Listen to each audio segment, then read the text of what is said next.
Leadership? Cream of the crop, best of what we have? Okay. So I want to be very transparent with you today. I want to take a deep dive with you today.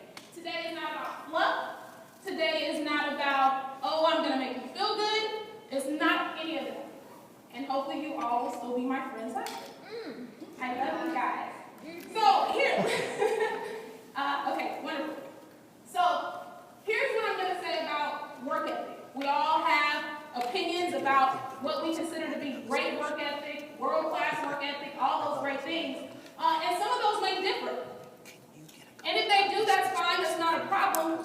But it's probably why I was asked to speak about it. Okay? Because here's some of the things, and the list can go on. Here's some of the things that world-class work ethic is. As Sean mentioned earlier, you're either working, you're either recruiting, or you're in the field. Either I'm writing apps or I'm recruiting. It's one or the other. I remember I asked Nikki once, how do you do all of this? She said, now listen, you're either writing business or you're recruiting. No complaining. It's amazing how we get new business partners on board and they can't come to BPM because they stumped their big toe or whatever it is. Yet, we walk around our offices complaining about every little single thing. Oh, I just can't get here full time sometimes. Oh my gosh. Stop it. The same excuses that you tell yourself, oh my gosh, are the same excuses that you hate to hear from your new business partners, yet you're complaining every day. Stop it. It's not going to get you anywhere. Stop complaining. Everybody has challenges. Everybody has issues. But guess what? We all make a way, and we all find a way to make it work. First in, last out. Where's my first in, last out buddy? Lily. Well, Shaq too. Shaq too. So here's, to me, in my opinion, what world-class work ethic is. It's the first one in the office, and it's the last one to leave. Period. I don't care what you're doing. Lily and I, a lot of times, this will be our conversation at the end of the night. Hey, Lil, you ready? You know, we're hollering across the office. Hey, Lil, you ready? Give me 15 minutes. 15 minutes passes. Hey, Naj, you ready? Give me 10 minutes. We'll do that like 3 or 4 times before we finally pick up and leave. First in, last out. Go hard or go home. See, the problem with me is I don't know gray. It's probably why I'm still single. I don't know gray area. I don't. I know go hard or go home. It's one of the two. It's black or white for me. 5-5-50. Now, I actually took this. Nikki was, we were talking about this talk yesterday, and this is something from Eric Olson because his motto is 5 new names and numbers a day, 5 appointments, $50. As a full-timer, you should be making $50, nothing less. If you don't have any new business partners, probably because you haven't made dollars to get in. Outwork everyone around you. Single-handedly, I will outwork every single person in this room. Period. What work ethic is not? It's not busy work. It's not admin. It's not any of that stuff that makes us feel like we're being productive. That's what our assistants are for. Work ethic is not 5 calls. Now, maybe when you're Sean Villalobos, maybe that is. But until you're at his level, 5 calls. Oh, I made five phone calls today. Oh, I sent out some text messages. I'll get to that in a second, actually. 5 calls. Meetings. Meetings is not work ethic. And the meeting to plan the meeting to plan the meeting is not work ethic. Bank hours. This is not a 9 to 5. It's not. It's a go. It's until I open my eyes, until I close them. That is what your work hours are. Unless you're comfortable, unless you don't want to grow, unless you don't want to have a big base shop, it is not banking hours. One big rollover for the month is not work ethic. Stop kidding yourself. I get that one big check, woo, I'm good. No, you're not. As a matter of fact, you need to be trying to find the next new business partner to bring you the next one. Sending text and Facebook messages is not work ethic. Because you sent a couple Facebook messages and you got someone that said, I might be, is not work ethic. And the list goes on. Stop being delusional. Stop kidding yourself about doing work. My beliefs about this business are, well, first and foremost, let me say this. Up until about 6 months ago, this is me being transparent with you guys. Up until about 6 months ago, I had a realization that I was approaching WFG like this is what I do. This is my hobby. Well, I didn't call it a hobby, but that's my mindset. This is what I do. And this is my business. Because guess what? When it's your business, you take a different perspective. You have a different perspective. I own it. I'm solely responsible. And that's the shift that I began to make. So just imagine when my work ethic catches up. Right? I just had this revelation 6 months ago. Because before I came to WLG, everything was easy to me. Very effortless. This is the first thing that I literally had to work tooth and nail. Sam Lynn will tell you, I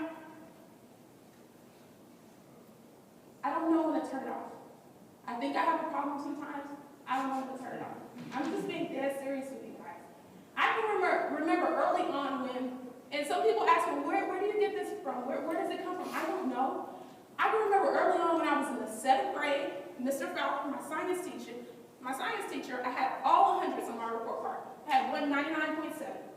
He will not give me 100. He will not give me 100. I made such a fuss of it, all the teachers in the teacher's lounge got onto him, and he gave me 100. 9th grade, Mr. Garrett had all 100s on my report card. He gave me a 99. Now, he still didn't give me 100. But the reality of it is, guys, for me, this was born. This is an innate quality of mine. Everybody may not have it. Other people may have to work for it. But what I can tell you is that it's there if you're willing to tap into it. I go even harder when no one is looking. I can't tell you how many Saturday BPMs I will get up. All my people are in Texas. I will get up and do webinar presentations 7:30 in the morning before the BPM. Right? That's like one thing. I let my words do the talking. A lot of people know me who are close to me. I move in silence. I don't do a lot of the hoorah. I don't do this. No, because the loudest dog, the loudest bark isn't, what is it? The loudest bark isn't always the biggest bite. I take it personal on purpose. So if you say something to me, even when I know it wasn't intended for me, I create a chip on my shoulder. That right, Sabrina? I create a chip on my shoulder that will drive me to outwork you and prove you wrong, even if you weren't talking about me. Even if it wasn't relevant to me, I create a chip on my shoulder. But I know the difference. I'm not taking it personal, being in my feelings about something. I'm creating a chip on my shoulder to make me work harder. Those are the things that I tell myself. You won't outwork me. I'll say it again, you won't outwork me. And even if it seems like it now in the short term, give me a second. And I promise I'm coming for you. These are the beliefs, these are the things that I'm telling myself. Good is settling for less than your best. I believe that 100% wholeheartedly. And I'm the best at everything that I do. What drives me? It's interesting because as we went through team coaching with Sam Lynn, he shared a lot about me that I think I kind of knew, but he just clarified it for me, so thank you. I'm forever grateful. Thank you. But one of the, what did you say? I know. One of the things that drives me is I work in fear of not having. My greatest fear is that I won't have. And it's not about materialistic things, it's not about all the money in the world, but it's about not having. So my work is my vice. It is my drug of choice. When I lost my mom, there's 3 of us. I'm just being very transparent. There's 3 of us. My sister is a rebellious one. She lives a lifestyle that, you know, some may or may not approve of, but she's my sister. She went her way and went through her whole rebellious side. My brother, he turned to the bottle a little bit. He since then changed completely 110%. I turned to work. So people ask me when I'm in the office all day, that's my drug of choice. Not saying it's right or wrong, but that's why I choose to fuel my any negative energy, any naysayers, any haters. Guess what? Watch me work. Quickest way to get me to do something is to tell me I can't. Like the quickest way to get me to run through the brick wall is tell me I can't do it.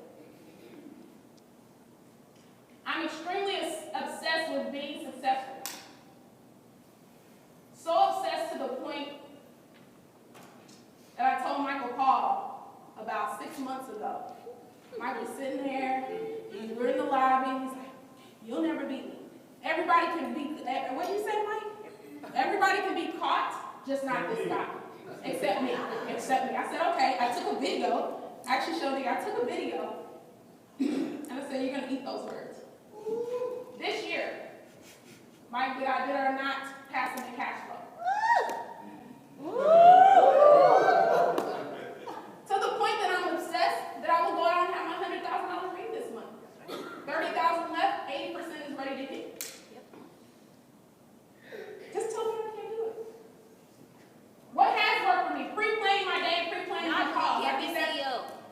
What is that? You can't be CEO. Okay.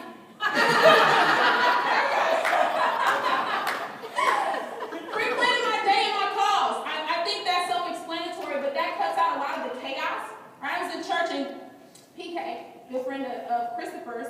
Actually, you guys remember Pastor Keith that came and spoke to our leadership meeting a couple. Okay. So he said, one of the things he said this past Sunday is he said, a lot of people pray for increase. I want increase. I want to increase on my job. I want increase in my income. But what he said is God is not going to increase chaos. A lot of times we have so much chaos and drama and all these other things around us. God is not blessing that with increase. So at the very simplest level, right, I use that. I take that into every aspect. So if I'm running around like a chicken with my head cut off every day, guess what? It's hard for me to have order. It's hard for me to focus on what I'm moving towards because I'm, okay, pre-plan, schedule everything and be relentless. Here's what I do know. If you're working towards having a big base shop, doing all these amazing things that this business offers, you got to learn to schedule time a little bit differently, a little bit better, for lack of a better word. And be relentless. Stick to it. Say no. Everybody with me, just say no. Okay, so, because some of your teammates, they come, they run, Randy, you do this, and you're like, yes, yes, yes, yes, yes. And you look back, and everything that you were supposed to do today is a wash. Because we say yes. Learn to say no. Show up regardless of how you feel. Christine, what did your mom used to tell you when you said you didn't feel like getting up? Good thing we're not driven by our feelings. Right? Even when you don't feel like showing up, there's so many days I roll out of bed at 5 a.m. I don't feel like getting up, but guess what? I have a sister and a brother, 5 nieces and nephews that are depending on Big Sister to pave the way for them. That gets me up. My vision is large enough that a lot of the little mundane tasks, I just don't get caught up in. I'm focused on the bigger picture. Compartmentalize your thoughts, your tasks, and your emotions. Too many times we let one problem over here bleed into the next problem over here, and that bleeds into the next problem over there. You're running yourself ragged. Learn to compartmentalize. So if I have one issue at hand, deal with that issue, or at least, hey, I'm going to wrap it up in a nice, pretty little bow. I'll come back to it in, 2-3 weeks, whatever the case is. Compartmentalize. Learn that. I actually learned that in 177 Mental Toughness Secrets. I actually think I might be a robot. I'm serious. I'm dead serious. You guys, it's to the point, the routines that I have for my daily devotions, my workouts, if I don't do them, it's not like, oh, I feel bad because I didn't go to the gym. No, I literally like, okay, Knajula, it's 10 minutes till you have to be doing this. Good or bad in some areas, again, probably why I'm single, but you got to learn to get on a routine consistent enough to the point it pays off for you, where I now can begin to live the type of lifestyle that Christopher lives, the type of lifestyle that Sean Villalobos lives. Like, you got to be willing to be that disciplined for a short amount of time to be able to do those things. And it's almost treating yourself like you're a robot. Delegate to others. One of the things that's helped me huge here is getting an assistant. I can remember 2 years ago, Nick was like, Knajula, you got it. And I was just, woo, hard for me to let go. But I got an assistant and she's helped me tremendously. Coachability, I would argue to say I'm probably the most coachable person in the room. Anyone want to challenge me on that? Nikki? Christine? Are you challenging me on coachability? Oh, okay. Being accountable. Being accountable. Right? All right, what hasn't worked for me? Again, being transparent. Getting caught up in to-do lists. I have this Todoist app. Thank you to Q for suggesting a whole bunch of to-do apps, Todoist, right? So I got this Todoist app, and I noticed sometimes throughout the course of my day I'm sitting checking things off, but I'm still not really being productive. So make sure that if you're using Todoist, that it's actually creating productivity for you, and it's not like I check this random thing off and I think I've worked. Relying solely on my talent and personality. Here's what I will tell you. Up until this point, that was easy for me. Doesn't go far here. We just saw a slide earlier. Hard work beats talent any day. Looking to the right and looking to the left. A lot of times we get caught up with, oh, so-and-so's over there doing that. Oh, so-and-so's over there doing that. Stay in your lane. Stay in your lane. Not having a single focus can screw you up. We're we're so scatterbrained sometimes. So many things to think about. So many things to do. So many of this, so many of that. When the number one thing we should be focused on in this business is what? Recruiting, right? Recruiting. No secret. What hasn't worked? Beating myself up. And I'm sure, let me go on a limb and say, I'm sure it hasn't worked for you either. Right, Greg? Stop beating yourself up. You're a perfect human. Well, we're not perfect, but you're a perfect human being. You're going to make mistakes. Guess what? The biggest key is get up off your knees, go back at it. Multitasking. Jack of all trades, master of none. Kristen talked about this before. When you think you're getting a lot of things done because you're multitasking, but you don't realize if you were to really monitor how many times you touch an email a day, how many times you touch something a day, and you never really get it done. So multitasking has to work. And then lastly, and I'll wrap it up, because I got the big sign that says thank you. Wrap it up. Okay, how can you bottle this up? Oh, I'm glad you asked. Find something that drives you to the point of obsession. Lock and go. If that something doesn't exist for you, hear me when I say this. If that something does not exist for you, therein lies the problem. Because there's not something that's driving you to the point of obsession that's going to make you go out there and work for your dreams and goals. Success only comes before work in the what? Dictionary. So stop being delusional. Stop kidding ourselves. We're set out to accomplish something great. And that something great is getting this gentleman to EBC. So if we think that we're going to get there with our work ethic as it stands, no. We've got to step it up times 10. And hopefully after this week's Wealth Bowl, you guys will see exactly that. And I'll leave you with this now. And this is Knajula, from Knajula to all of you that I love. I'll work right now like most of you won't, so that I can live the rest of my life like most of you can. I love you.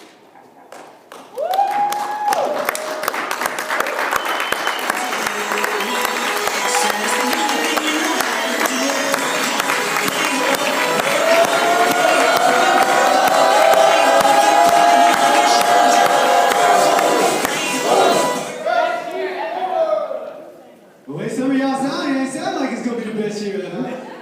Y'all struggling with that. We got, all right, we're gonna do this again. DJ, keep my music back, man.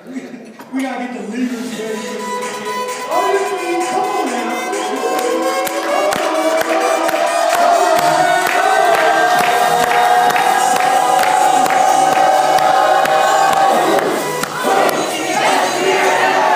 Thank you. How can we be like all soft and expect hundreds of people to come in here and be excited if we can't be excited right now? Right? We gotta be excited right now. We gotta walk around with a chip on our shoulder. We gotta do things like we haven't done them in the past, because guess what? The definition of insanity is what? Okay, so a lot of you guys were at leadership meetings before, and I remember the times we've been quiet. I've seen Nikki also up here jumping up and down trying to get people to give energy, right? So we can't keep doing the same thing over and over again. It was funny, Natalie prepared this. I heard her do a lot of talk before, and she always asks questions. I said, don't ask anybody any questions. I said, that's like Michael Jordan asking somebody else how to play basketball, right? You don't ask them what a work ethic is when you outwork everybody in the room, right? No, you tell them what the work ethic is. You tell them where we're going. You tell them what we need to do in order to get to the next level. We have to change. Like Christopher said, it was funny because Yvonne and I were talking. I said, our theme for this year is growth. I talked to our team about that. Theme for this year is growth. And I'll be doggone if Christopher to get up here and say today that this year has to be about growth. And we have to grow in every possible way. We can no longer be comfortable with where we're at and what we have been doing. There are too many people depending on us to be successful. There's too many people depending on us to be successful. And if we can't get out of our own way, then they don't get to see it. So if you're not going to do it for yourself, do it for somebody else. Okay? Christopher, man, what we got to do? Man? We got to get these people to say something. We got to get the people, all right, everybody out. All right? Okay, everybody going to do something? Yeah! There we go. Okay, coming back up to the stage.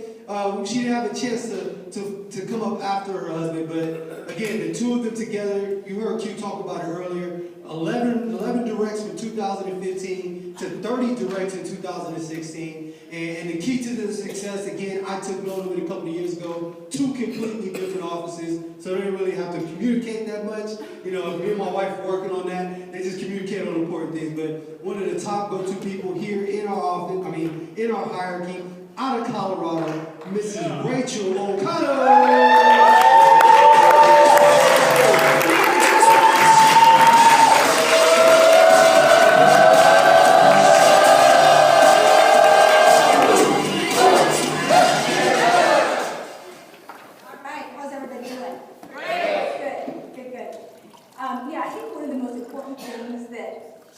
Mentioned when he was up here, have a separate office.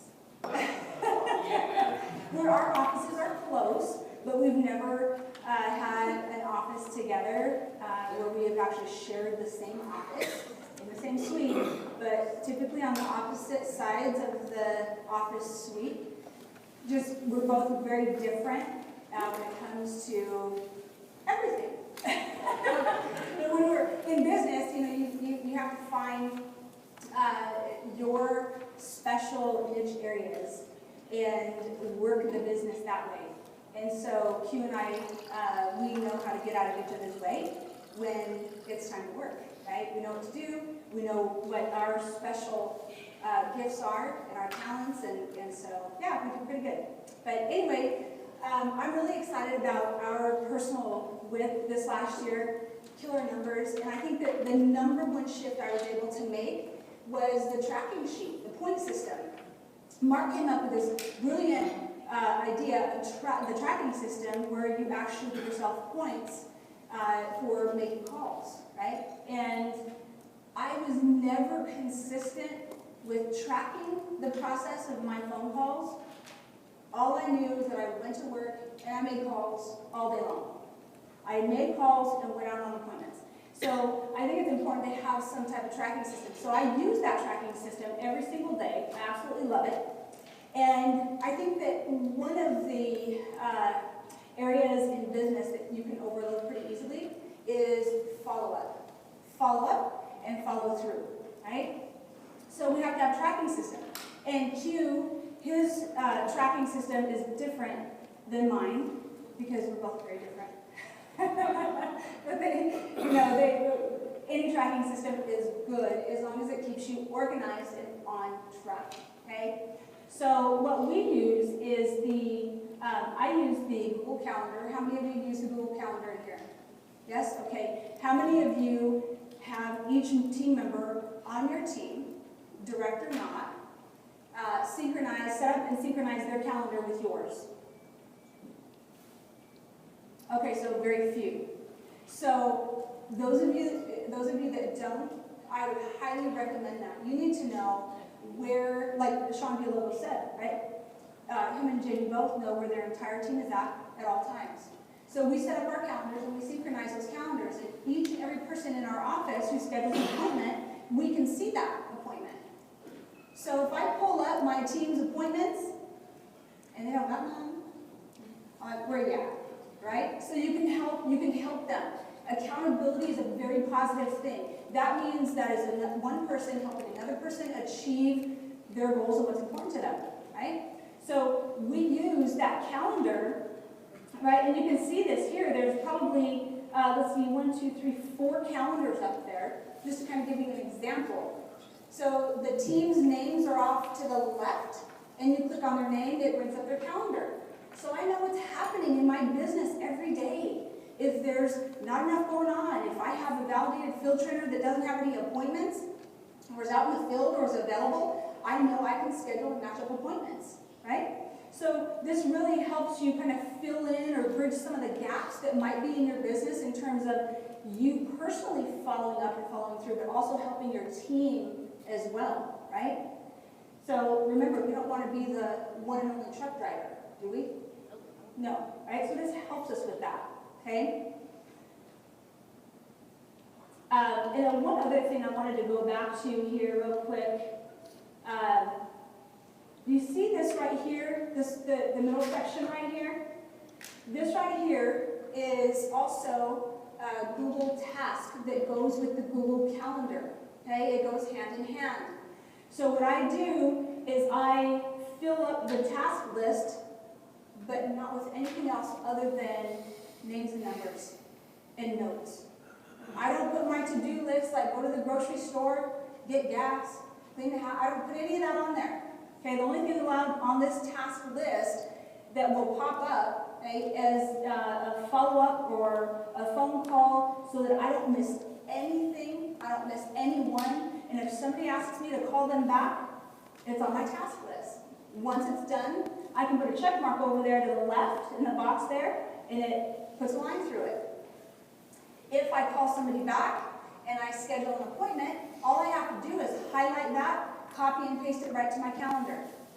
So it's an interactive tracking process that really helps all of us stay on track. It's pretty neat. This Google Task also is an app. So you can synchronize the Google Task app with your Google Calendar on your phone. So I don't have to be sitting in my office at my desk in front of my computer, right, if I need to make a call or a call comes in. It's all right there on my phone. So I could be walking down the street and I could be making phone calls, right? Okay? So it's pretty neat, and it really is very helpful to not to miss anything. This right here just kind of shows you when your calendars are synchronized. You see everybody on my team, and this is just a small snapshot, but everybody in the office, even other base shops, are synchronized so that we can help each other out, right? And know that we're all on task with things. Okay, and then also another point to really being consistent with recruits, right, is the 5 to 7 day fast start. There are folks sometimes that we're all in business for ourselves, right? But really not so much until we become a senior marketing director and up.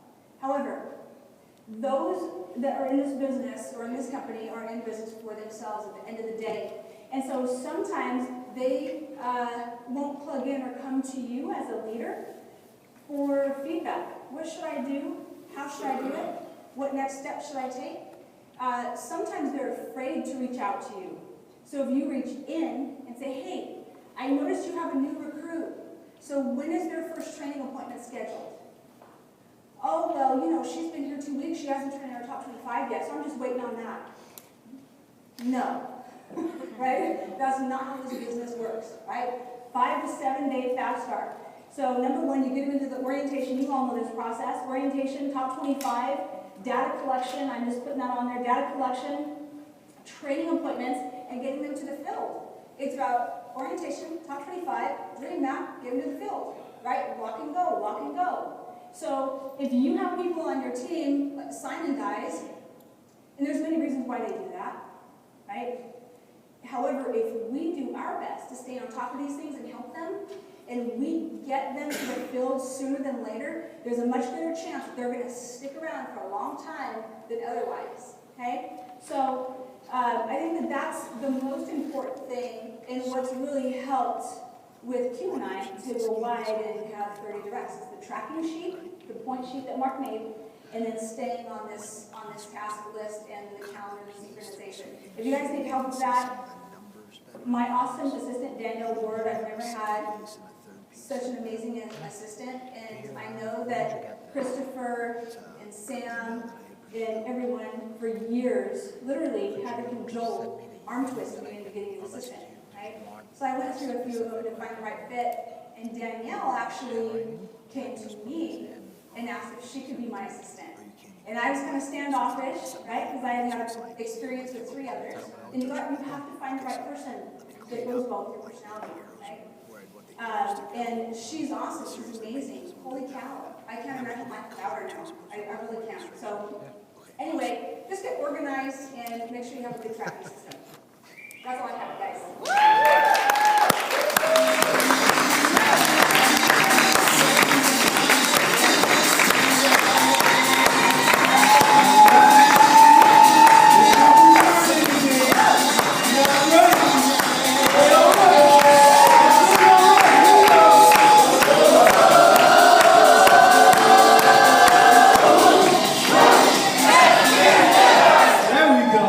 Now we sounding like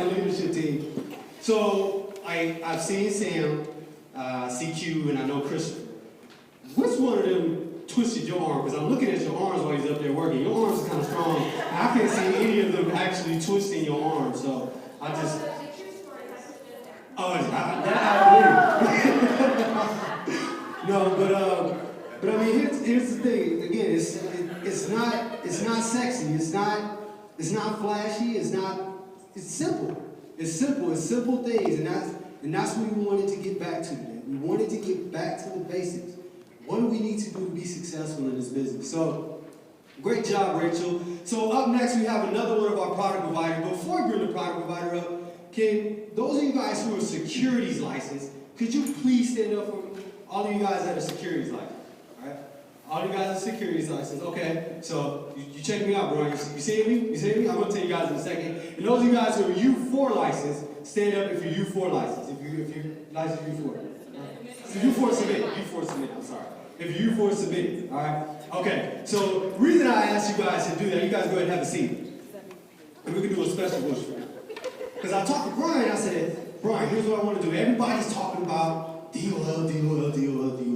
Right, and people running from it and all this other stuff. I said, but I know it has created opportunities. What opportunities has it created on the insurance side? He said it's actually created a lot of opportunities. And one of them in particular is with the VUL. And he said, but like 95% of you guys are licensed. VUL. I said, Brian, do you not know who you're talking to? So here's what we're going to do on this whoosh as we bring Brian up. And Brian is great friend. We have a lot of fun together. Well, at least I've heard about the fun they have on the trips. But he's coming down to tours. We have a great time. He does a lot for our office. Does a lot in helping get business. I mean, just a great friend to have in business. Not just a product provider. He's just a great friend to have in business. But nonetheless, he didn't know. So when we whoosh, we're gonna go. You're gonna learn today. Okay, y'all with me? So when you whoosh and it's done, say, Brian, you gonna learn today. You guys with me? You guys with me on that? Okay. So bring it to the stage from Nationwide, Brian Marsh.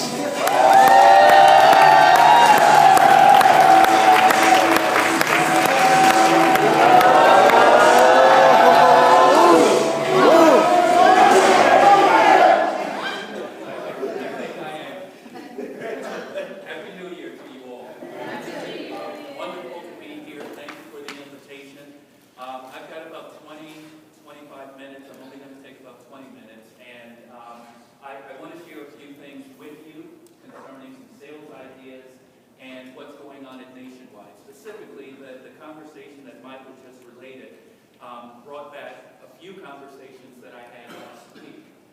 Last week was Nationwide's annual sales meeting. So from Monday through, turn it on. So from Monday through Friday of last week, we were in Phoenix, Arizona. And speaker after speaker talked to us about what was going on in the industry and the headwinds that we face in the financial services industry in 2016, and the headwinds that we are likely to face in 2017. Obviously, one of the biggest headwinds that we faced in 16 and in 17 is going to be the DOL regulation. So, how does that affect life insurance? Not a whole lot, quite candidly, except to this extent. I have the pleasure of working with Transamerica and WFG, but I also work outside of Transamerica and WFG. And to a person, I have advisors that prior to 2016 who focused primarily on annuities and mutual funds that started calling me in the middle of the year and saying, you know what, Brian, I'm going to start moving my focus away from annuities and mutual funds to life insurance.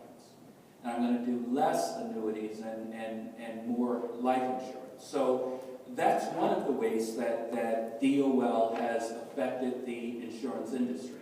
But here's another thing for you to know.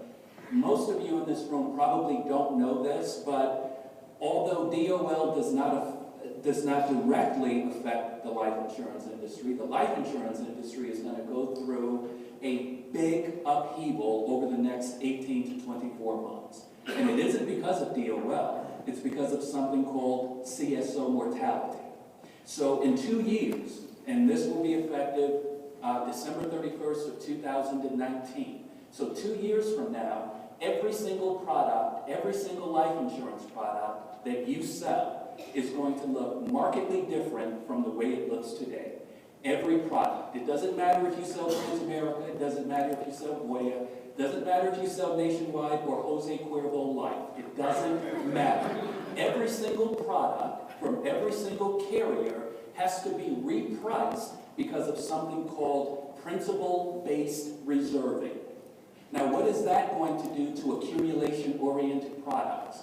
Simply this. It is going to reduce the overall accumulation for every product. Every product. Once again, it doesn't matter what company you sell, it doesn't matter what company you're amenable to. You run illustrations today, 24 months from now, the illustrations you are running are not going to look anything like the illustrations you're running today. The cash accumulation value and accumulation-oriented products 2 years from today are going to be 30 to 45% less than they are right now because of principle-based reserving. There's nothing you can do about it. You can pray to whatever God you pray to, but it's going to happen. It's going to happen. It doesn't matter if Trump is in office. It doesn't matter who's in office. This is coming down the pike. So, how do you prepare for it? I've got 2 ideas here that I want to talk to you about relative to what is happening in the industry and how Nationwide is actually getting a good share of its premium outside of WFG. So one of the ideas that I want to talk to you about is called IBRP, I-B-R-P. IBRP. It stands for Insurance-Based Retirement Planning. Insurance-Based Retirement Planning. So, here's the idea. As I talked to Michael about this on the phone a couple of days ago, I kind of conceptualized it for him, and I said, when I go over this sales idea in a typical WFG office, their initial reaction is, you know what, that's exactly what I'm doing right now. And in fact, that was Michael's reaction. Well, that's kind of what I'm doing, except that it isn't. It isn't. So the idea behind the insurance-based retirement plan is using an accumulation-oriented product, whether it's accumulation IUL or accumulation VUL, in an effort to overfund the premium to create retirement income. Now, as I'm looking at the faces, you're all going, yeah, okay, I'm doing that. But you're not doing it the right way. So, do we have... No, this isn't mine. Yeah, so the one is...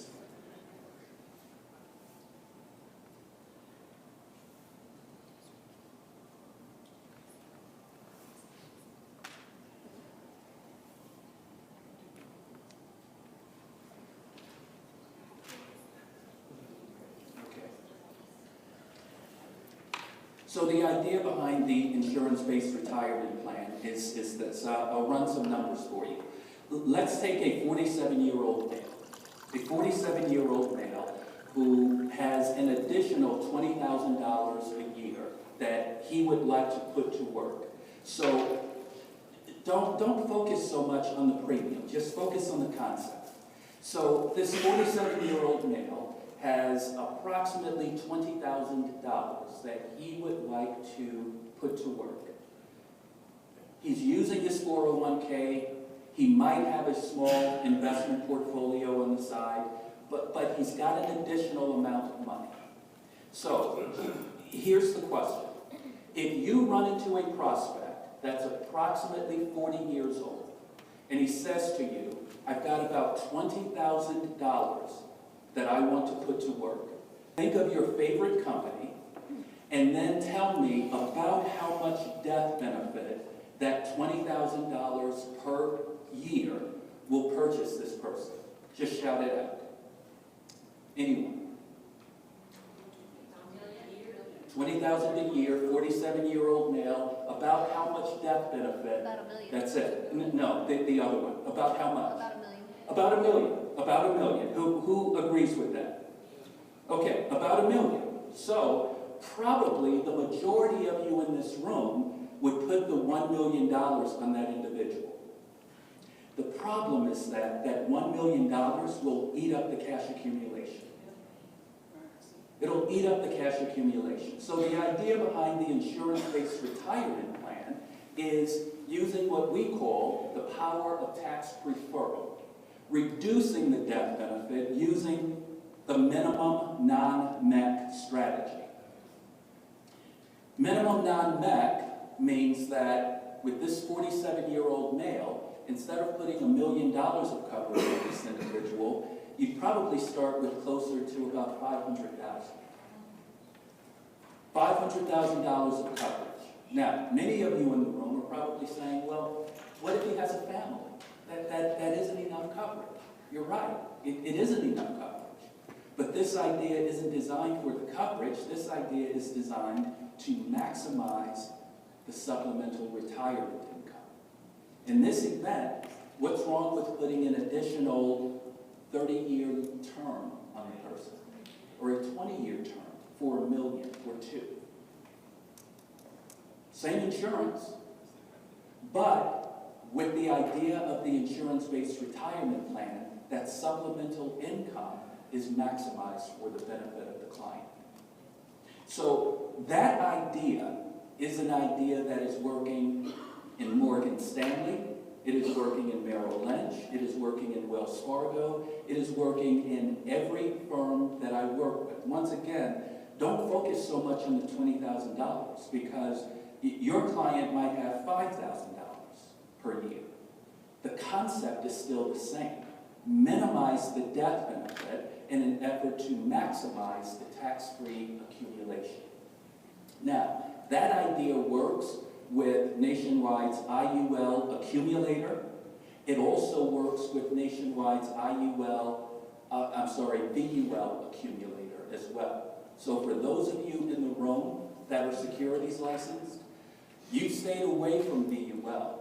I am going to encourage you not to stay away from VUL any longer. We believe at Nationwide that this market represents a great opportunity to reintroduce the concept of VUL to your clients that are prospects for it. Now, just as with IUL, not every client is a prospect for VUL. Who's a prospect for VUL? Well, first of all, a prospect for VUL is someone who has market experience. They have market experience. Second, someone who's a prospect for VUL is someone who is already overfunding or max funding their retirement plan, their 401k, their TSA, their SEP, their solo 401k, whatever they have. They've max funded that.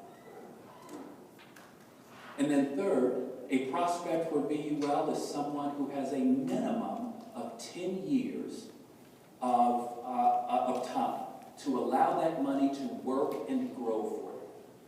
If they've got 3 years, 5 years, and then they have to start tapping into the money, they are not a VUL prospect.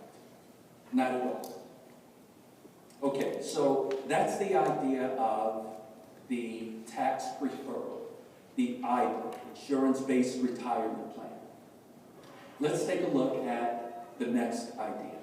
And the next idea is simply policy review. Policy review. Now, why is policy review so palatable? Policy review is so palatable because there are a lot of people out there who have purchased life insurance products over the past 15 to 20 years, and today they don't know why they purchased that insurance. And if they do know why they purchased that insurance, the insurance is inadequate. So here's a statistic for you. I'm sure that everyone in the room likes doing 1035 exchanges, yes? Okay. The inventory of 1035s is decreasing. decreasing every single year by about 22%. So the inventory of available 1035 dollars is not as high as it was even 5 years ago. Why is that? Primarily because a lot of individuals that have purchased permanent life insurance products over the past 10 to 15 years purchased a product called No Lapse Guarantee Universal Life. And No Lapse Guarantee Universal Life is a permanent life insurance product, but it is a permanent life insurance product that does not build cash accumulation. So there are a lot of people that have permanent life insurance products, whole life insurance products, universal life insurance products with little or no cash accumulation. But they're done paying premiums. They're tired of paying premiums. They don't want to pay premiums any longer. Well, using the policy review strategy, you are able to take a look at their existing life insurance products, take a look at what they are paying in premium, and then you can actually do one of two things. You can structure, using the Nationwide Protector, IUL Protector, a plan in which your client does not pay any more premiums, or in which your client pays the same premium that they're currently paying, but increases the death benefit overall. Can we move this up a little bit? So in the first example, we have someone who is 57 years old. The bottom, can you move that up? Thank you. So we have someone who's 57 years old. They have a whole life policy, and they're interested in long-term care. So here's what we're able to do. We're able to take the premium that they're paying, and we can do one of three things with it. We can either have her pay no additional premiums. So she's done paying premiums. We can move all of her 1035 into the Nationwide Protector. She pays no more premiums. And we give her the long-term care product. She can pay half of the current premiums that she's paying. So instead of paying $20,000, she pays $10,000. We can give her additional coverage, more coverage, and give her the long-term care option as well. And then the third option, the client says to you, I don't mind paying the $20,000 a year. I'll continue to pay the premium. So we're able to give her, in the last example, even more life insurance coverage with the long-term care. So the idea behind doing policy reviews is taking a look at where your clients are and how Nationwide or any other company that you're working with is able to help them. Now the key here is that we're adding an additional value to the client. So instead of just doing a 1035 exchange, we're doing a 1035 exchange with the long-term care rider. So that's the power of this example. So both with the IBERP as well as with the policy review, you're able to do that with any company that you work with. You can use this sales brochure. If you're working with Transamerica, you can use this sales brochure in this example. I think you suck if you do that, but you can certainly do it. But conceptually, the idea is the same, that you are able to take their existing coverage and you are able to increase the value by adding that long-term care rider. So with that, I thank you for your time. I look forward to a prosperous and productive 2017. All right.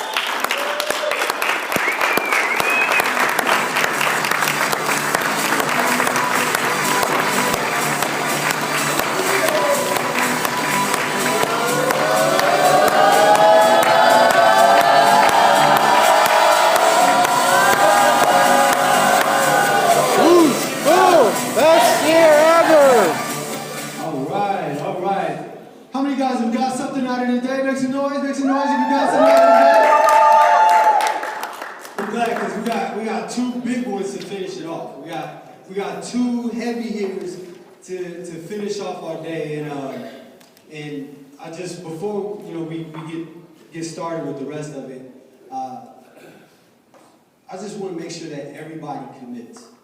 to going out there and really getting back to our crusade. Really getting back to our crusade. One of the conversations Christopher and I was having yesterday is, as I was reviewing 2016 and what I did wrong, or what we did right, what areas we could improve in. One of the areas that I realized is that as a team, we had gotten away from the crusade. We had gotten away from the crusade. We weren't really looking at how can we get out there and we can protect families, because you realize that's what our company was founded on. Our company was founded on protecting families, making sure that they were okay. So God forbid anything bad happened to them, the family would be taken care of. And we had gotten away from that. And so we have great companies like Nationwide and Transamerica and Voya and Pacific Life. We have all of these companies, so there's no reason whatsoever that you don't get out there, put our crusade on your back, and go out there and share it with as many families as possible. So, with that being said, we're about to have some fun, so you guys better start taking some notes. You guys better pay attention. If you're not taking notes on your phone, I will challenge you to put your phone underneath your chair so you don't have anything that distracts you. Everybody's been blasting out Simon Sinek's recent talk on how addicted we are to our phones. But this next individual we have coming up is, Christopher talked a little bit about it earlier, just the streak that he had going. And the only streak I know longer than that was what Sean was talking about earlier when he said him and Jamie have been double-digit recruiters since 2003. I'm like, wow, it's a long time that they haven't done double-digit recruiting. But this individual, and what I love about him is his story is, he actually inspired me. I remember a couple of years ago, he talked about the amount of time he'd been in the business and how it didn't take off really quick for him, and he had made a lot of mistakes and all of these different things, but he's like, man, look at me now. Look at where I'm at now. Look at what I'm doing now. And in 2014 going into 2014 going on 2015, Torrance was making a bunch of noise, and we were talking big stuff, and we were like, man, y'all can't touch us. You know, Chino, Colorado, y'all ain't messing with Torrance. That's what we was doing. And then Colorado said, oh, really? Really? Okay. And in 2016, Colorado came out and they had a great 2016. And I think a large part of it was because of this individual's vision, his work ethic, and his ability to keep it simple and just focus on the main thing. So to talk more about that and talk to you about what shifted in his business and positioned him to do great things, ladies and gentlemen, Mr. Mark Onstott.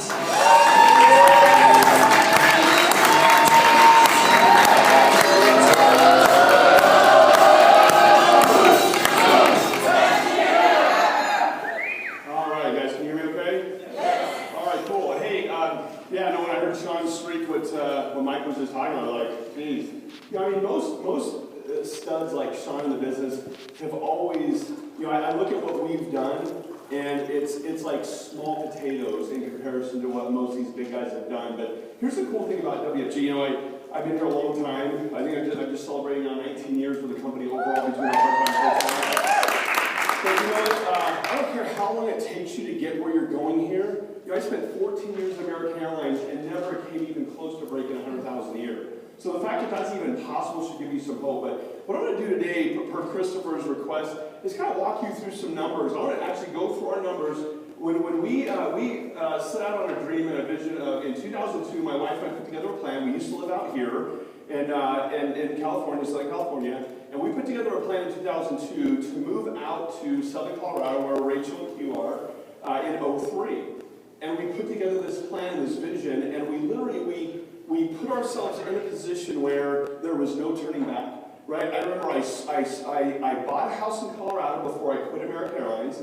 I bought a house in Colorado prior to selling our house in California. That was a scary deal, right? And I moved to Colorado where American Airlines didn't exist. I literally painted myself into a corner where there was nothing else to do but to come out swinging.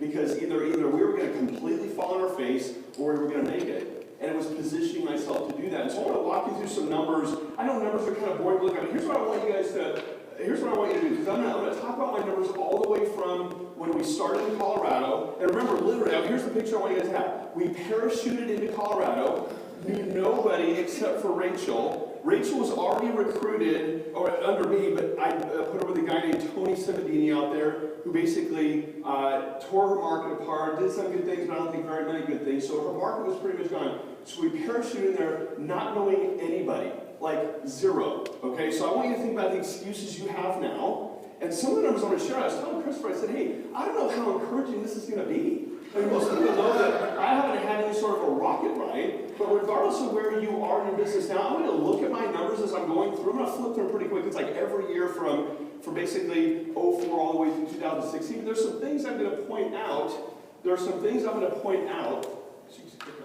There's some things I'm going to point out to you guys of markers, mile markers in my business, and what I was doing to hit those mile markers.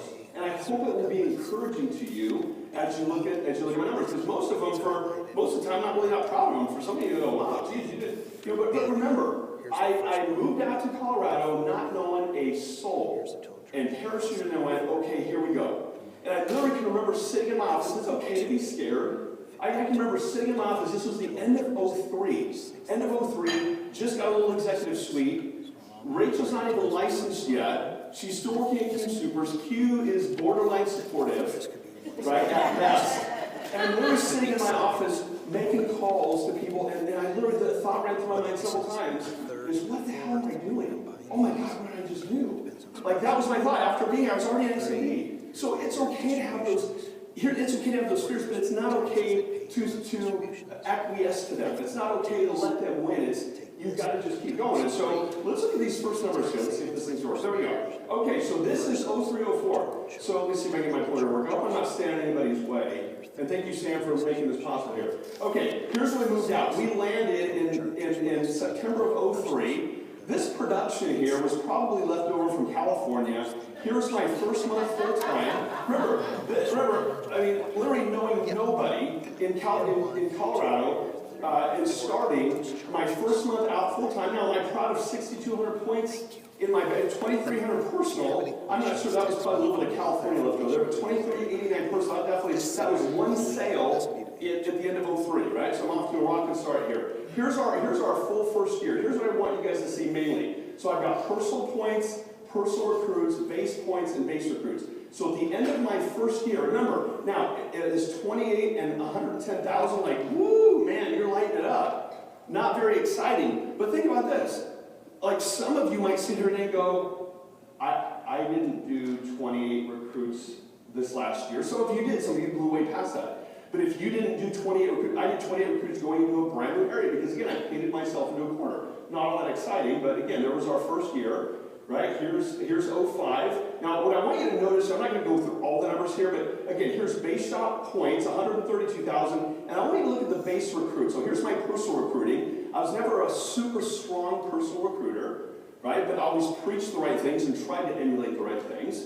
But you're going to see the success start to come even from a crappy effort, even from a subpar effort, even from something that, like, Sean Villalobos would go, guys, I hope I did this in my sleep and I had my long hair probably, right? And he was doing this stuff, right? And so here I am full-time in 2005. So it went from 28, the next year it went to 30. In 2006, it went to 51, now up to 227,000 points. Now watch next. Now I need 227,000 points and 51 recruits at a base shop. Nothing to write home about. But here's what that set me up for. 07, $100,000 ring. How many of you don't have your $100,000 ring? Raise your hand. How many of you don't have your $100,000 ring? Okay, that crappy effort, stop it. Up to this point, I got my $100,000 ring right here. In 07, we did 50-something, here, let me go back. This year we did 51 base shop recruits and 227,000 points. If I remember correctly, my ring came at the beginning of 07, kind of to the beginning, I think before the midpoint of that year. So obviously, your money, income, all that stuff is gonna lag what you're doing as far as recruiting. So we did 51 recruits and 227,000. Again, this is kind of embarrassing. I told Chris, I don't know if I want to show these numbers, but hopefully it's an encouragement to those of you that don't have your ring yet. You go, really, Onstott? That's what you were doing? But this is a brand new area. Right? Brand new area. So I think there's an element of what happened here to putting yourself in a position and not having a plan B, C, D, E, F, G, all the way to Z like maybe some of you have. You've got to have a plan A and just stick with plan A. Okay? So 2007. right, is when I got my ring. So again, the stellar performance that year, 66 recruits in the base, 227,000 points. Nothing to write home about. But there's $100,000. Hey, in 14 years at American Airlines, I never even got close to that. I'm winging it, half butting it, and I'm at $100,000 a year in 2007. Okay, here's 2008. And by the way, so now watch what happened here. You always talk about double your recruiting, double the size of your team, double your income, right? Now, I don't remember exactly what the income was going from 2007 to 2008. I know it was an increase, but look what happened to recruits. In 2007, I went from 66 base shop recruits, 66. I remember at this point, I started in 1998, yes, before Sean, right? Part-time, winging it part-time, quit my job at American Airlines in 03, move out here, and 3 years later, our $100,000 ring, and this year, and then this positioned us, so from 66 to 131. That would be a little more than doubling. Well, guess what I did that year? That was the first year we qualified for Hawaii, right? How many of you have never been to Hawaii on the company?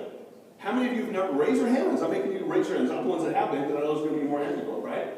Okay, you want to go to Hawaii with the company? I'm giving you like, this is what I did. I'm not saying take the time like I did, but this is what you need to do to hit those goals. So we doubled recruiting that year. Obviously our production went up. Hold on, production went up. Okay, to 329. I'm at 131 recruits that year. Now watch what happened in 2009. Watch the recruit column. 131 to 61. It dropped in half. And what does it not say at the top there? No Hawaii that year.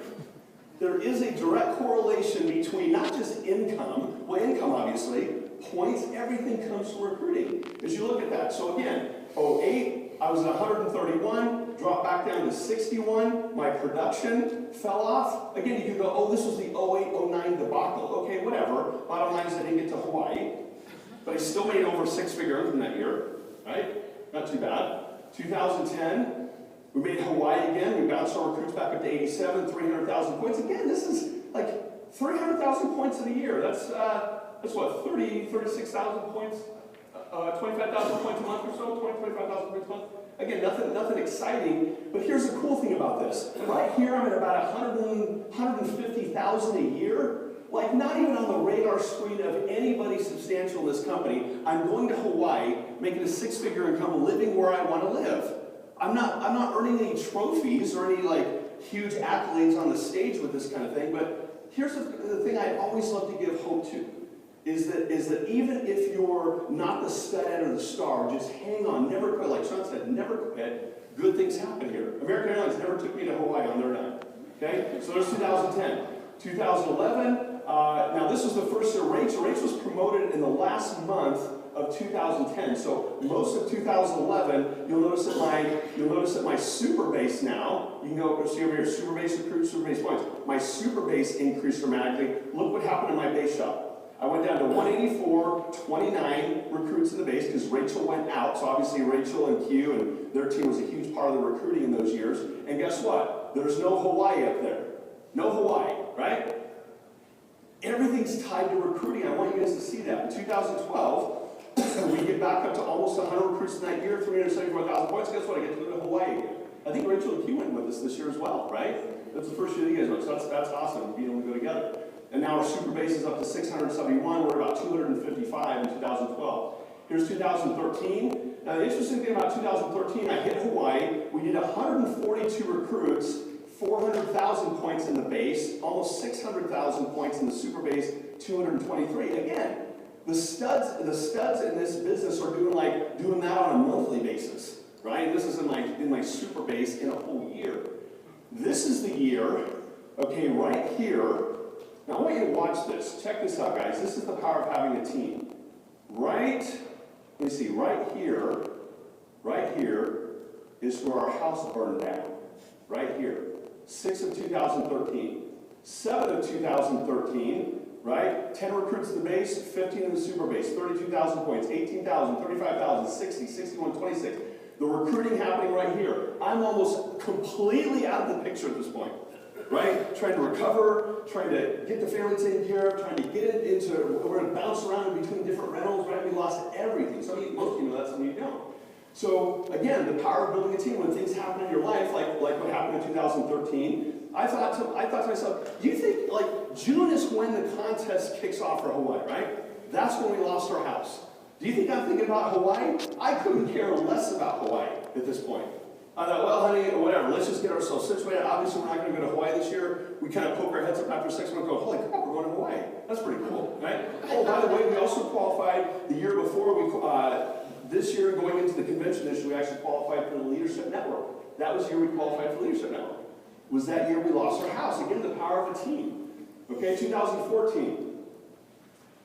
We were rebuilding our house, a lot of distractions this year. We dropped back down to 109 recruits, so let's see where we were here. We were at 142, we dropped down to 109. Now you go, that's only 30-something recruits less. But that's an average of 2.5 to 3, 4 recruits average a month. Think about all the appointments, all the top 25s, all the referrals that didn't happen between 142 recruits the previous year. In 2014, we dropped down to 109.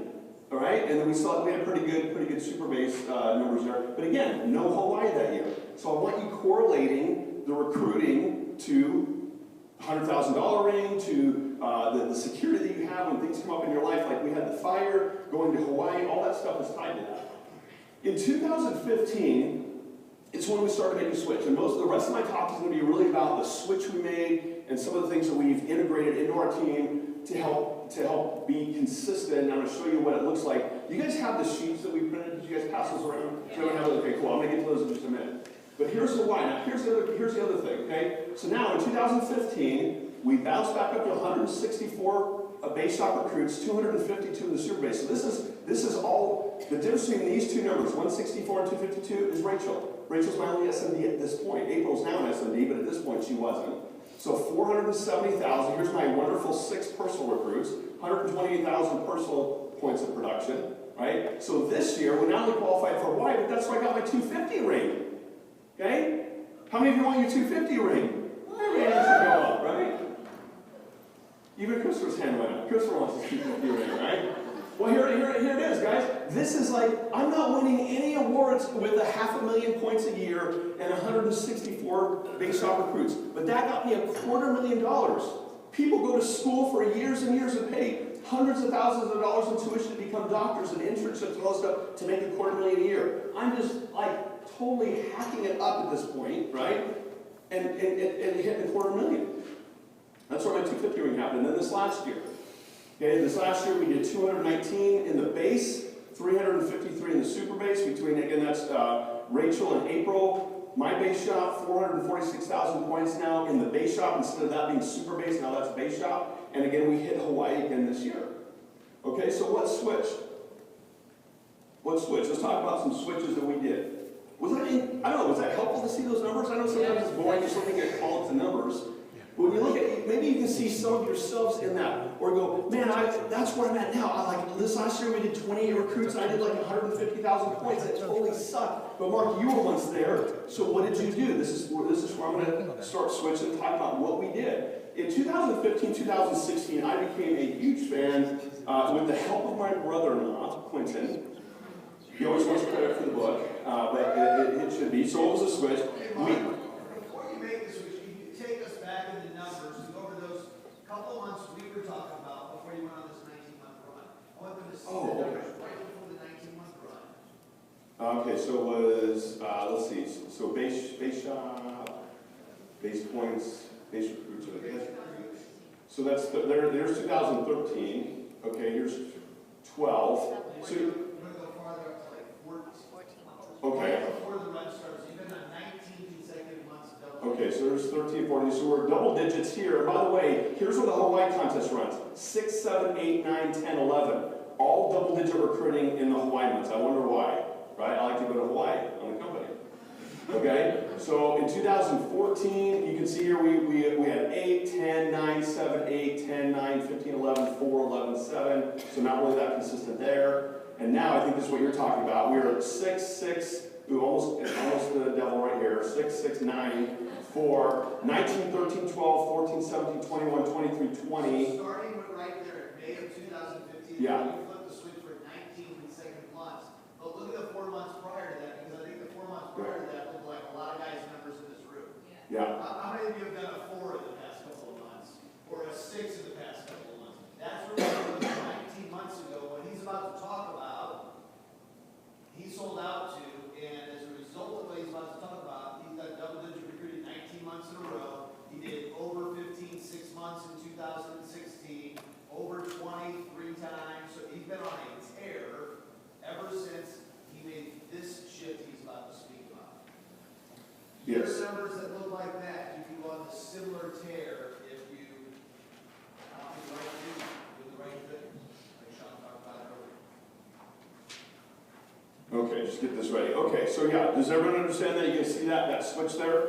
And then we go into 2016, and then you can see here 12, 23, 21, 27, 18, 26, 23, 19, 12, 14, 15, and here's what Chris was talking about. What the heck, right? He was calling me like, hey, I'm sure you have something else in the hopper, right? Because you're at 9, like the first time in 19 or 20 months that you've gone without double-digit recruiting, okay? So I was gone out of the, I was off the reservation for about 2 weeks during this month. You know, we usually go away for Christmas.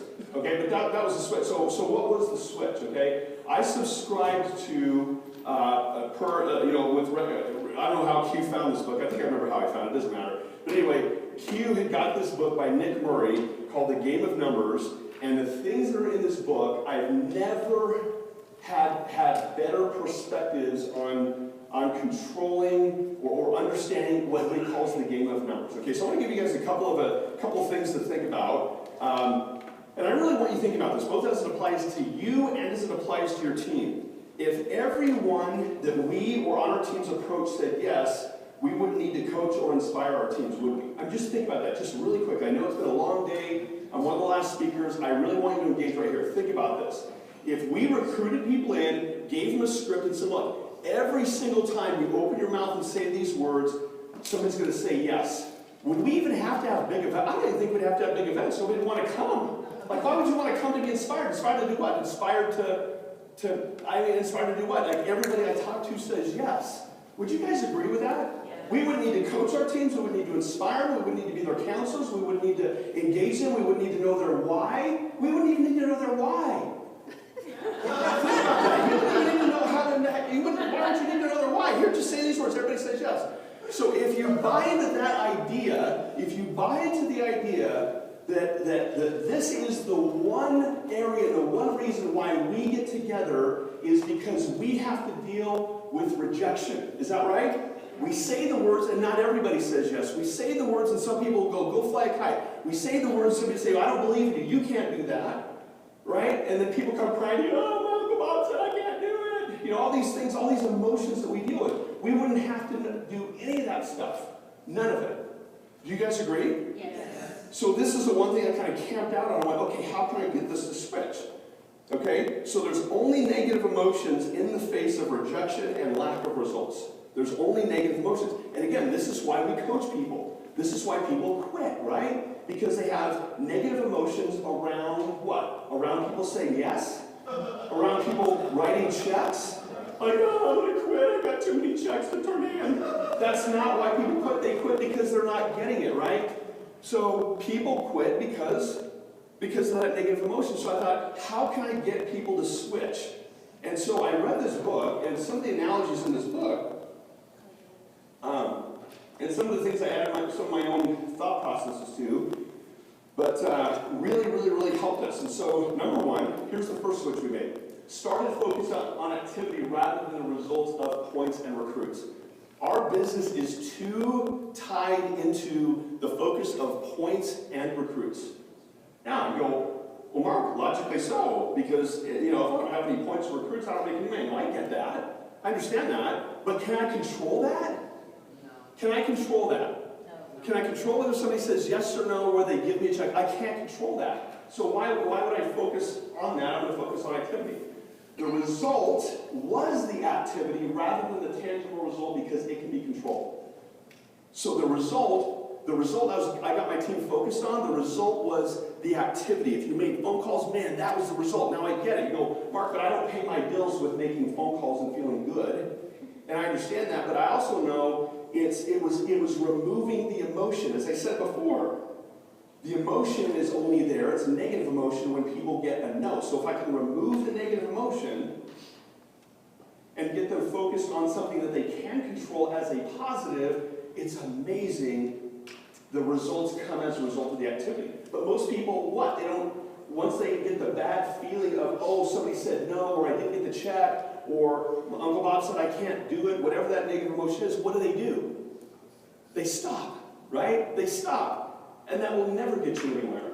So the result wasn't the points and recruits, the result was the activity rather than a tangible result because it can be controlled. So I introduced the baseline concept of the team and created a game that you can't lose if you don't stop playing. Here's another analogy I want you guys to think about. How many of you play board games with your family? How many of you play board games with your family? Well, so it's the tech generation, so most people don't do board games, but some of you raise your hands, right? Think about a board game, how stupid board games are. Now, it's quality time with your family, but think about it. You have this board with all these little blocks, you have little men or little characters, you roll dice or you do something so that you can march your little guy around this board, right? So at the end of it, you can go, I won! I won! Yay, I won! How much money have you ever made on a board game? Anybody made any money on a board game? Do you feel good about getting in people's face going, oh, I won! You suck! But we like to do that, right? We like to do it. You go, you're right, Mark, it's really kind of silly, it's pointless. The results aren't published, I make no money, I can't be a professional Monopoly or Trouble or Sorry or whatever player. Like there's no money in this deal, it's not going to set me free, but man, we love to play board games. So I took that same concept and went, what if we just created, as he says here, the game of numbers, just made a game out of making phone calls, and like we march our little man around the board? Look at your sheets. What if you just filled in little characters on your board that day and went, oh, I made it around the board, right? I fulfilled my baseline. And so a baseline, really quickly, is simply a number of points. It's points. We'll talk about points in a minute. A number of points that you're going to commit to doing every day, regardless of anything else going on in your life, regardless of F&As, follow up on business, chargebacks, errands you got to run, your kids play baseball, and all that stuff. Regardless of all the other things going on in your life, the baseline is the number that you say, I'm going to score this number of points before I go home today. Okay, so we just take the emotion out of results, and the result is filling in the blocks, and we'll get to those blocks here in just a minute. The mentality became to score points rather than their beliefs being tied to someone saying yes. So I'd rather have somebody's belief be tied to scoring of points than whether or not somebody says yes or no. Why? What did I say earlier? I'm going to make sure you guys are still awake. Why is this better to focus on scoring points rather than focusing on people saying yes? Because you can control it. Right? Because you can control it. The team kept taking action because it became fun to fulfill their baseline daily rather than beating themselves up over lack of results. So and even for me, here's the thought process. Here's the thought process. People that are focused on results, they make a phone call, right? Here we go. Listen, guys, listen. They make the phone call, somebody picks up, right? Somebody picks up. Nerves start to count like, oh crap, I got a live one, I got something on there, I got a live one right on the line, and you become a little nervous. Okay, what are the scripts? What are the words? Hi, Joe, this, and you start to go through the script, and you're so desperately trying to get a result. You go, man, I hope I say the right words. Do I sound certain like Christopher sounds certain? What's the right how do I turn this person around? What's the right words? What's the right objection handling script? And we get so tied up, and then the person goes, nah, I'm not interested. You go, oh crap, what's the objection for I'm not interested? I wouldn't expect you to be interested in something that you don't know nothing about. No, I'm still not interested. Right, and the person finally gets off the line and goes, oh crap, that sucks, I don't feel good. and then you leave, and they don't do anything because your emotion is tied to the yes or the no. As I said earlier, if everyone we approached said yes, we wouldn't need to coach or inspire our teams. We wouldn't need to have this talk right now, right? But that's not what happens. So when somebody says no, then that person just stops. Here's what I've coached our team. This is the switch, guys, by the way. This is the switch that literally changed everything. Hopefully, some of our team is here, they can vouch for the way that they feel now. Here's my emotion. When somebody picks up the phone, because just like Sean, I don't like to make calls any more than Sean likes to make calls, any more than you like to make calls. And my thought process is, I've got to score a certain number of points today, and I get this crap over with. I go do something I'd rather be doing, right? Like running illustrations or whatever, right? Stuff like that, calling West Region or Transmere, right? I'd much rather do that. Okay, because I don't get any rejection there. So I'm the same as you guys in a lot of ways. But here's the emotion. The minute somebody picks up the phone and they go, hello, I go, sweet, man, I just scored 2 points. I'm getting closer to getting this crap over with. It's a total shift. This is what has shifted. Instead of people going, oh my God, how am I get a result? Oh, they say yes. And then they go through the script. Our team, now we have scripts, just like you guys have scripts, but the scoring of the sheet, the scoring of points is the minute somebody gets on the phone, if I speak to somebody, it counts for 2 points. So look at your sheet. I actually don't have a copy here. I think it's, let me borrow just one of these here real quick. And some of you have this, but some of you, it's having and doing is 2 different things, right?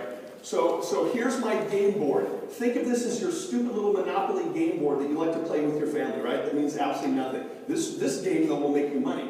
So here's my game board, right? My little man is my pen, okay? And every time I make a call, if I make a call, so I'm gonna count points. Remember, the result is the activity. So even if I call and leave a message, at the top there is the scoring thing, I think. Let me see here.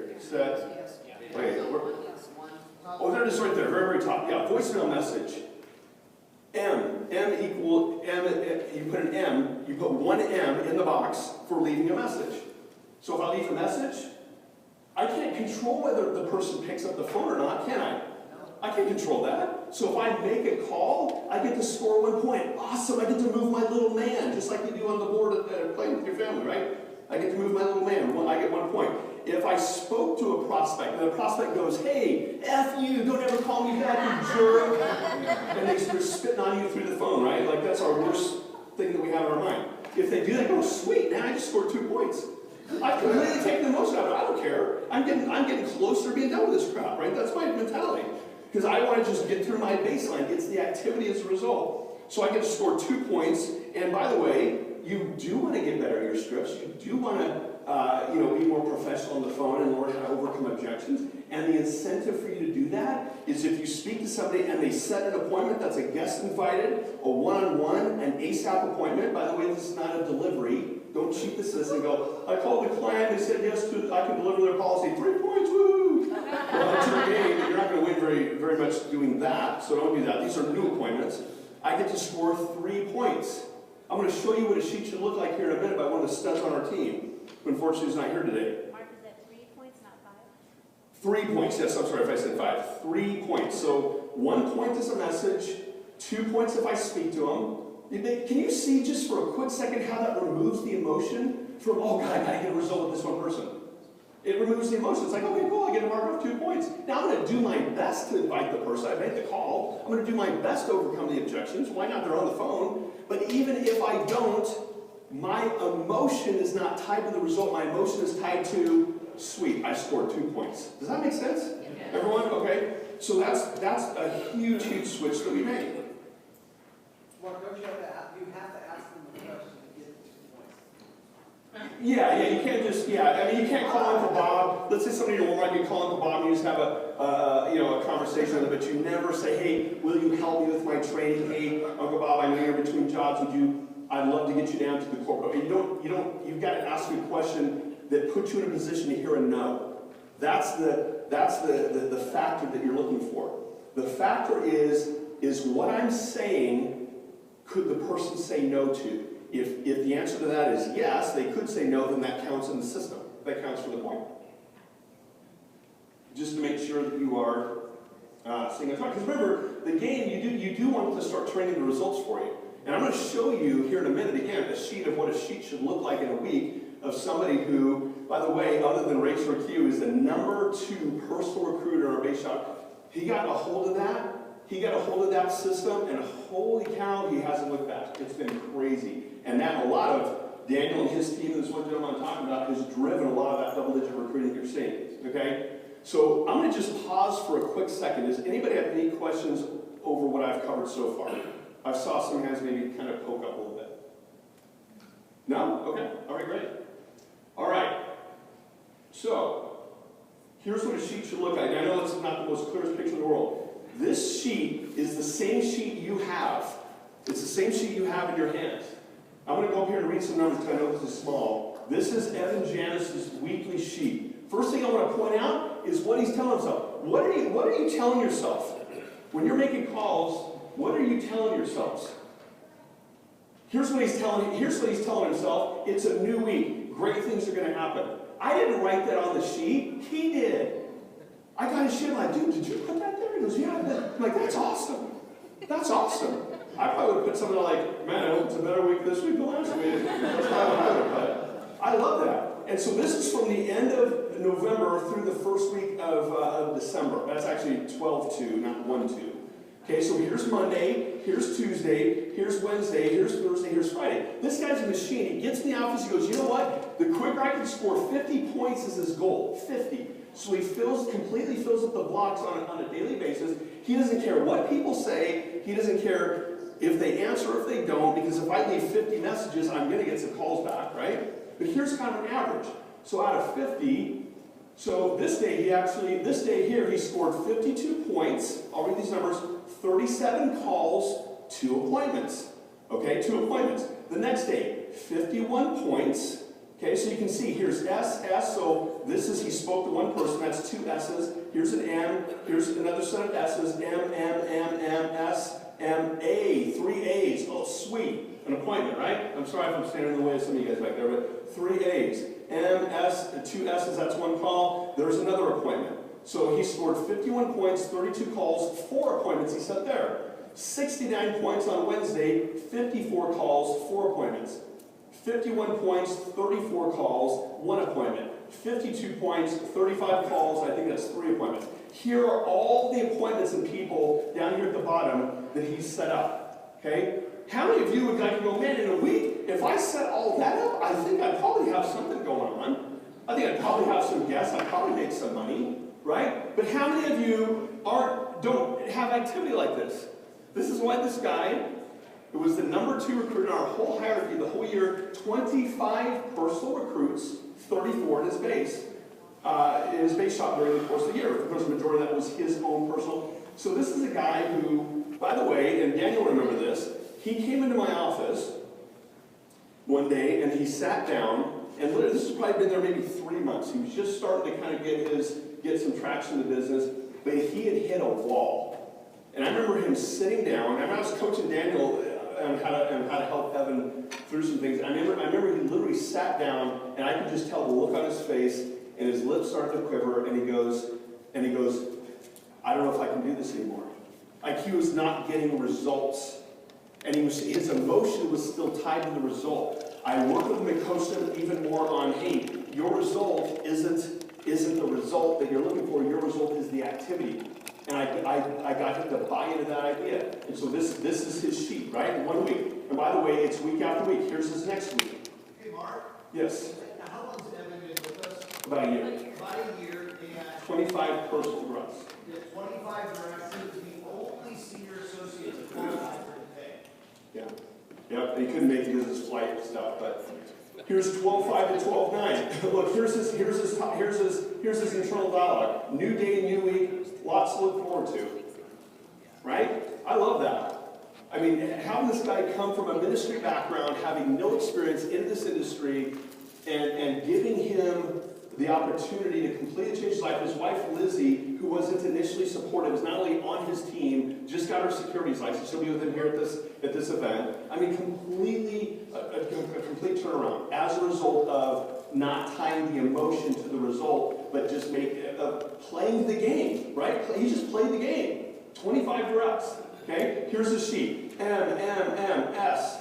M, A, right? But you can see, so this day, Monday, he had 2 appointments he set, but then on Tuesday, see, if you're tied to results, this day you go, crap, I made all these calls, I only set 2 appointments. This doesn't work, is a mentality you can have. Well, guess what? If you have that mentality, he comes back the next day and goes, 1, 2, 3, 4, 5, sets 5 appointments, right? 53 points, 30 calls. That's 30 calls. 53 points doesn't mean 53 calls. It's always going to be less because you're scoring more points when people pick up, right? And so, anyway, so that's what it's supposed to look like. Okay, that's what it's supposed to look like. I got one more page to share with you, but I'm going to read something. So here's the philosophy. The favorite part of this book, and thank you for getting this, because this would, I don't think it would be as good unless I was able to expound upon a few things here. So here's the deal, guys. Some of you wonder, why do people fail in business? Here's what Nick Murray says about this, okay? This is Faith Part 1. This is my favorite part of this book. I read this a million times, and I still become completely, this just fires me up when I read this stuff. It says, my dictionary defines faith as a belief that does not rest on logical proof or material evidence. Do you guys agree? That's what faith is. Faith is believing something you don't yet see, right? Like success in his business. I can't prove to you that you'll be successful in our profession if you never stop prospecting. So he doesn't guarantee anything, just like we don't, right? We can't guarantee anything. I can certainly show you legions of people who have succeeded that way and who will be glad to confirm to you that they triumphed only because of persistence. But I freely concede that examples do not constitute proof in your particular case. Nonetheless, I have perfect faith that the relentlessly prospecting advisor must and will succeed. Still, it doesn't matter what I believe, it only matters what you believe. So he says this, he says, people that fail in our business, or if you ever ask yourself the question, why do people fail? Well, something so good with product carriers and an opportunity so good, why do people fail? He gives you the recipe right here. So let me just give this to you real quick, summarize. People fail in this business, okay, so people fail when they stop prospecting. I'm just going to abbreviate here. I'm sorry you guys are over here, but I'll just leave it up there. So people fail in this business when they stop prospecting. They stop prospecting when they conclude that it doesn't work. Okay, so they stop prospecting because they believe it doesn't work. Why would they say it doesn't work? Because they're not getting a what? A result, right? They conclude that it doesn't work only when they lose faith in its inevitable success. So they believe it doesn't work only when they lose faith. So here, let me summarize like he does here.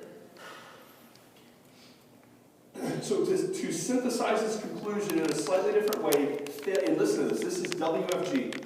Failure in WFG can only come from a loss of faith. That's a different perspective, different spin on it, right? Loss of faith. Your prospects that once came in with this faith of a child that this thing was going to work out. Finally, I ran into a company that's going to save me from, being broke and save me from my job. And they come in with this quick faith. They start making calls, right? It doesn't work out like they want to, and they lose faith. So that's why people fail in this business when they stop prospecting. They stop prospecting when they believe it doesn't work. They believe it doesn't work because they lose faith in its inevitable success. So this is a perfect story because we're here in a casino. Okay? So he says here, as long as you have faith in the efficacy of prospecting, as long as you believe that he who never stops playing the game of numbers always wins, you won't stop prospecting. It's the same as if you discovered one slot machine in a casino somewhere that paid $1 million once in every 50,000 times you put a quarter in it. Okay, so let me stop there, because I know half of you are falling asleep. Listen to me. Imagine you come to this casino and there's a slot machine you know in this casino that every 50,000 pulls, just imagine this, just quickly now. Every 50,000 pulls, it pays $1 million. That'd be a pretty cool thing to know, right? I know where that machine is, I know what corner it is, I know what it's called. That's the picture I want you to have right now, okay? So once in every 50,000 times you put a quarter in and you pull the handle, it would pay you $1 million. Okay? If you believe those were the odds, heck, if you knew they were, in every fiber of your being, you wouldn't care how long it took you to pull the handle 50,000 times. You just never stop pulling. He's using this as an example, a metaphor for prospecting. If you lose faith that if I never stop playing the game of numbers, if I never stop filling my sheet out, there's no way I can't lose here, then why do people stop doing it? Because they lose faith in it. If you knew that machine would pay you $1 million every 50,000 pulls, you couldn't throw quarters in the thing fast enough. It's like, how quickly can I pull the handle? For you, it's how quickly can I dial the phone? So here's the deal, and this is not only you, this is probably your recruits. You come into this business with perfect faith, and then you sit down and start joyously and energetically pulling the handle. Okay, so that's you sitting down and joyously making phone calls. You guys with me? Yes. and nothing happens, right? You go, Mark, I've made calls, I've invited people. We had a grand opening, and I had a list of 10 that was going to come down. I've done that, right? So you sit down, you start joyously and energetically pulling the handle, and nothing happens, meaning nobody shows up, no money is made, no points on the board. Worse, listen, worse, the machine starts yelling at you, hanging up on you, and demeaning your profession. Pull the handle a bunch more times, still nothing. Or worse, a few dimes for all that effort. How many of you have ever gotten a negative comma check? Like a check that's not even approved in your time? $72.86. It was almost better if you didn't even get the check, right? It's like, crap, for all that effort, for all these stupid meetings, for all this stuff I put in, my whys, I've read my things 2 times a day, $72.83, are you joking me, right? It's almost better if you didn't get the check. Right? Pull it all day, and then all day tomorrow, and the next day, nothing. Suddenly your arm starts hurt. Here's where the excuses come, right? Here's where the excuses come. When it's time to get to the meeting, right? Suddenly your arm starts to hurt, and you just need to go home early and rest it. Or you take tomorrow off to do some personal errands. Finally, you come back into the office and find that you're looking at the machine with dread. What's the machine? WFG, the phone. Could be anything, right? Maybe I was, and here you go, here's the excuses. Some of you have heard this from your recruits. Maybe I was misinformed about the odds. Maybe this is the wrong machine. Maybe I'm just not cut out for this. Right? You hear silly things like, God is trying to tell me that I shouldn't do this because it's just all that garbage, right? Listen, here it is. Back to this. Faith gone, game over, you leave, the machine just sits there, waiting impassively for someone who just won't stop pulling the handle so it can pay millions. Amen. That's your job. And this is why I've got our team focused on. Just pull the handle. Just never stop pulling the handle. So it says prospecting, I'm almost done. Prospecting isn't so much a behavior as it is a constant reaffirmation of faith. How many of you pray? How many of you pray? Real quick, quick show of hands. How many of you pray? Okay, now. There's a kind of a fine line here. I gotta be careful. I pray, but most of the time, and in fact, I can't even remember any time where I've audibly heard, Mark, here's what you need to do. I've never heard that. I still pray, though. I still pray, just like some of you pray, and some of you go, Mark, because some of you, I go, how many of you ever heard from God? A bunch of more hands would go up, and I wish I heard from God like you apparently heard from God. I don't in that way. So here's what prospecting is. Prospecting isn't so much a behavior as it is a constant reaffirmation of faith. I could say this about prayer. Prayer isn't so much a behavior as it is a constant reaffirmation of faith. I wouldn't need to have faith if I prayed and God went, blink, flicked me in the head, went, here's what you need to do. No faith required. Like, ow! Right? No, why would I have to have faith if I felt a hand come across the room and slap me upside the head? I go, well, I know he's there because he just hit me. Right? No faith required. Faith is powerful. So it's the same thing with prospecting. If you stop prospecting, it means you've lost faith. Now let's go to prayer. Those of you that are praying people. If you stop praying, what does that really mean? What does that mean? You've lost faith. You know what? Nobody's listening anyway. Nobody's listening anyway. Why should I pray? Nobody's listening. Am I kidding myself? Who am I talking to? That's a joke. That's a joke. Why am I praying? This is silly. I shouldn't believe, right? But some of you shudder at the mere even thought of that. Of abandoning that faith and not praying, you shudder at that. But yet, when it comes to prospecting, it's the same idea on a lower level, but it's the same idea. Okay? So here's his mantra. I love this. This is what I've got our team focused on. Where our numbers, I think, have got where they got. So here's the belief. I came in today, I sat down, I pulled the handle 50 times in 4 hours, therefore I won. I filled out my sheet, I did my little N's, S's, and A's, played this little game, therefore I won. That's the belief. He says here, did I get any prospects? Did I get any appointments? I didn't notice. Because as you'll see when we get to the behavior section of this book, that's not how I keep score. Excuse me, that's not how I keep score. And neither should you. I did what I was supposed to do. I did everything one has to do to succeed in this business. And here it is. I did everything one has to do to succeed in this business. I worked my prospecting program. I left my daily offering on the altar of the law of large numbers, as if it's a God. Okay, thank you. I beat back avoidance for one more day. I kept the faith.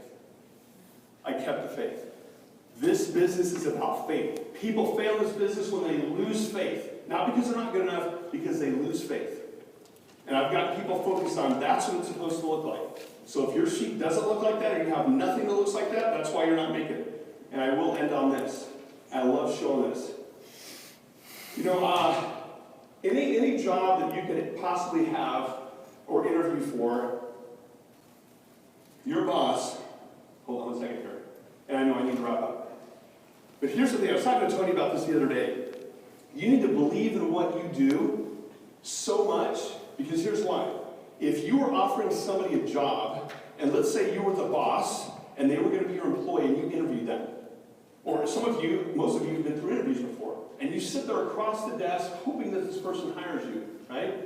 In the heart of hearts of the business owner who's hiring you to do a job, they know in their heart of hearts, you'll never make what I make.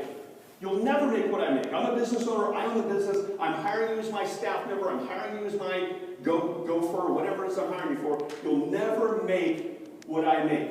Here's the power of WFG. That's not true here. That's not true here. You realize that? When I give something out, I want you guys to feel good about making calls and inviting people to meetings, because that's not true. Here's the proof. This was this last year. There were 2 months in the year. I want April to see this. April, get your head up here. Get your head up. Yeah, there you go. Look at this. 2 months out of the year. April,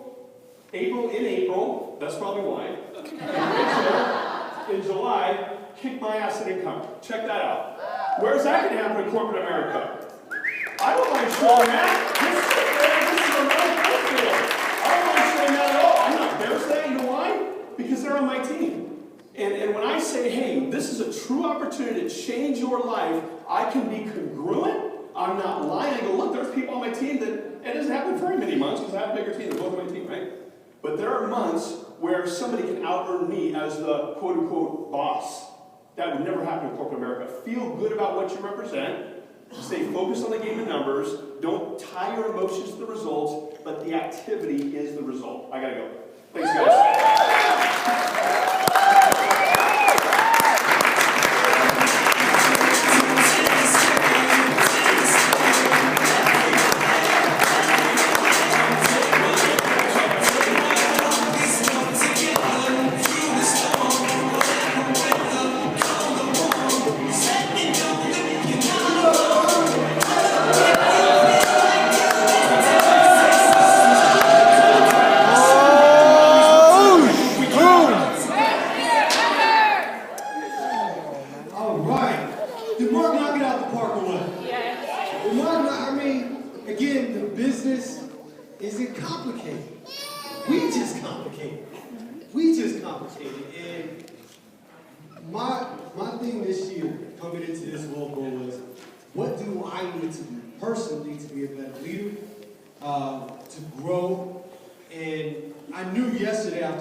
Because I need to get a harness on my days. My wife gets on me about it. Nikki gets on me about it. I need to be more accountable. I need to have a system that I can follow. Because here's one thing I've realized about myself with the gifts that God has given me. One of the things the gifts He didn't give me was stewarding me very well. I don't do that very well. But you put me in a system, which is why I feel like I excel playing basketball. Because you put me in a system and you tell me where I need to be, tell me where I need to go, boom, I'm going to do it. You got to be on top of me, though. You got to, my wife, you doing it? Because I think I got ADD. But if I'm in there, I'm going to get it done. And when I heard about what Mark did through the 19 months and when he implemented, I said, okay, I need to sit down with him. So I told him today at lunch, I said, Mark, I need like 15, 20 minutes of your time. We're going to sit down before this weekend is over. We're going to sit down and talk. He said, no problem, I got you. So we're getting ready to wrap this up, and we saved the best for last. We saved the best for last, so you got to get your energy up. You got to sit up. You got to be focused. You got to be ready, because she brings a ton of energy. She brings a ton of passion, which is why they said, Mike, who do you want to close? I said, I want this person to close. They said, what do you think? No, I said, no, I want her to close, because it's one thing to talk about, again, what I've done in the past, and I think we've done a great job today of putting people in place who are currently doing things. right? Nikki has been on top of talking about her dream and her vision. She constantly does that. She constantly talks about that. Q and Rachel, last year, again, 2 to 3 recruits coming in every single month, right? We had Sean Villalobos come in and talk about what he's currently doing right now in his business and what it takes to build a big base shop. And then we had Mark talking about right now what it is that he's doing in his business, a recent shift that he's made. Knajula talking about coming in with what she's doing. And so now this is a young lady who's went to college, started in California, went to Colorado, came back to California, and her and her husband together, and I think he has a ton of energy as well. How you doing back there, man? I see you. Great, Michael, you? Yeah. But they're like Sean, they don't put any stipulations on what it's going to take to be successful. Right? They don't put any stipulations. Brian's like, hey, you need to stay at home, you need to do this homeschool, no problem, I got it. You go out there, you build a business. And in the short amount of time that they've come back to California, their business has completely exploded. I don't think it just happened because they came back to California. It was obviously a process. We just get the opportunity to be able to sit here and see it happen. And in this past Wealth Bowl, I talked about just like a couple of weeks ago, at Dan's Wealth Bowl, this power couple put 120 people on their team by themselves at the Wealth Bowl. And I want to know what she did. And she does a great job in following the growth of her team. And so I think this is something everybody in this room can benefit from. Because raise your hand if you got 100 people on your team at the Wealth Bowl. Okay, we got one person. 2 people. Oh, Christopher always likes to raise his hand. He's like some part of things. But this young lady is doing huge things in the business. So, hey, let's make sure we give her our best, all of our energy, because we can take something huge from this talk right here. Ladies and gentlemen, Mrs. Natalie Plant.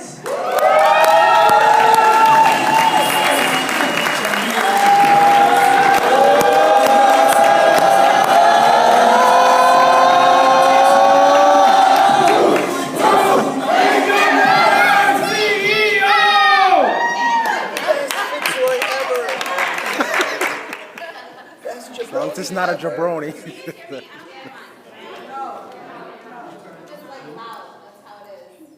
Can you hear me? Oh, okay. I was listening in the hallway. Great job, Mark, by the way. I'm like texting myself all these notes. I'm all fired up to go back to my team already. First of all, don't hate on Christopher. He has 100 people here, okay? He has more than 100 people here. He gets to raise his hand. So I'm excited to be here. First of all, I just want to thank you guys for thinking of me. I couldn't think of a better team because I just love this team. I almost have a relationship with almost every single person here, and it's so funny because I was like on my way up here and I was just thinking about everybody and the relationships we've developed over the years, and I'm like, what if I didn't go to that Corona office? What if I didn't start there? Where would I be? Because a lot of you guys helped contribute to a lot of the growth that we've had, not just in California, but also in Colorado. So it's kind of crazy to be up here today. And then, of course, you can't forget about Christopher. He has been such a great mentor to Ryan and I for, since we started in the business, at least since I met him back in Ontario. So back when we had nothing going on, really not any sign of us doing anything great in the business, and we're not on his team, and he actually sat us down a lot of times and mentored us when he didn't need to do that. So I'm really, really, really grateful to be here, and I have a lot of good friends here. So I get to talk about something that I'm really, really excited about. I put Restoring Hope in WFG for a reason. And the reason is because I feel like I bring people hope when they see me talk, or when they hear from me, or they hear my story. I think that is something that God has given to me, a gift that they go, okay, if she can do it, right? And then I was telling Christopher about that, and he was like, well, Mark says that's his thing, right? And I was like, cool, we both got it going on then.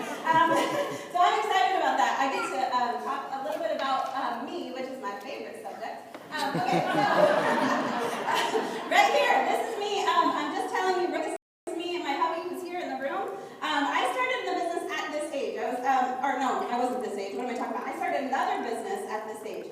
So I started, a lot of you guys don't know, but the day I turned 18, my parents signed me up for Primerica. Anybody was in Primerica before? Okay, like they made me do an AMA. They were like, you're 18, you're getting signed up. I was like, all right. But what a lot of people don't know is I actually read Rich Dad Poor Dad, thank you. When I was 17, in order to go out to a party, my stepdad said, you have to read it, you have to read it tonight. So you better believe I got that done, right? He said, you gotta read this. And it started to shape my belief about how I wanted to pursue life. Because I don't know about the rest of you, but I was kind of a rebel and I didn't want to go to school, get a job, work a 9 to 5. So it was really, really a big blessing that he had me do that, although I did nothing in Primerica, as you can imagine at that age. I know some people do, and I totally commend them, but my mindset was somewhere else, right? But this is how I started. I started Primerica when I was in college. Hold on. This is us at a Primerica meeting, and I went to an event here in Vegas when I was in college on spring break. Came to an event. I attended no meetings. I attended the dinner. That's me in the black, right? I attended dinner only, and I didn't go to any meetings. I sat in the room, the hotel room, the entire time talking to my husband, my now husband, right? Talking to him on the phone. You guys remember those days, right? Hours and hours of phone conversations. So I was kind of groomed to be in this kind of business. But you would think if I started that way, right, as an entrepreneur, you would think that I would have just taken off really fast. Don't you guys think? You're like, man, you started with this mindset. And people tell me that all the time. They're like, Brooke has grown up in this business. She's going to be a CEO by the time she's 20 years old when she starts at 18. And I'm like, she could be, right, if she makes the right choices. So I want to kind of tell you, I've been in the business for a long time. So I started in WFG when I was 22. When I moved out to California, here's us meeting after the meeting. I moved out to California and I came to go to school at FITM. You guys know FITM? Yeah. Some of you guys know that story. So I came out here to go to school and I was looking for an opportunity. WFG was the third MLM that I did by the time I was 22. And it's not even an MLM, but you know what I mean. Something like it, right? Where I'm recruiting, where I'm like getting clients, where I'm talking to people. It's the third one that I had actually joined. No, the fourth thing that I did. So I'd already done 3 things like this. So imagine I'm 22 and I want to get it going, but I'm in a what? Cold market. Okay? I don't know anybody here. But guess what? I happen to be in Pomona, California. And guess what was in Pomona, California? WFG office and Natalie Lynn. Just kidding. So Natalie Esman back then, right? So it was Christopher Schleiman, Guillermo Haro, Dan Charlier, and then my life, all in that office. So I don't think I could have hit the WFG jackpot any better. What do you guys think? Starting in that office, even though all the odds were against me. Why? Because I'm out of the market and I'm in a cold market. I know nobody, okay? So I did the smart thing that all the smart WFG people do, and I can't pass any licenses, right? I failed all my licensing exams in the security side, and I come full time, of course, right? Who doesn't do that, right? Came full time and did it all the wrong way. I think Christopher can vouch for that because he saw the whole process. So did it all the wrong way and ended up moving back to Colorado. I think I have a couple pictures of that. Oh, here's us at the first convention. Look at Dan, he doesn't age, right? You see him on the left, he looks the same. I don't know about Rye, but Dan looks the same, yeah? There we go. This is why I was pregnant with Brooke. Here's my team in Colorado. So I'm going to talk about Colorado for a second. So I moved to Colorado in 2006 when Brooke was a baby. She was actually 1 year old. We moved back to Colorado and we thought we're going to figure it out. And against everything that Dan told me to do. He said, don't go, you don't have the environment that you need, you don't have all the things he told me I wasn't going to have. He was right. Right, Mark? You know. Right? You're going to start from scratch, you're going to struggle, all this stuff. And I was like, Dan, I got this. I'm a senior associate. I know what I'm doing, right? I got it, okay? So I go, and within a few months, I guess it was April of 2007, so by 2008, I became an SMD.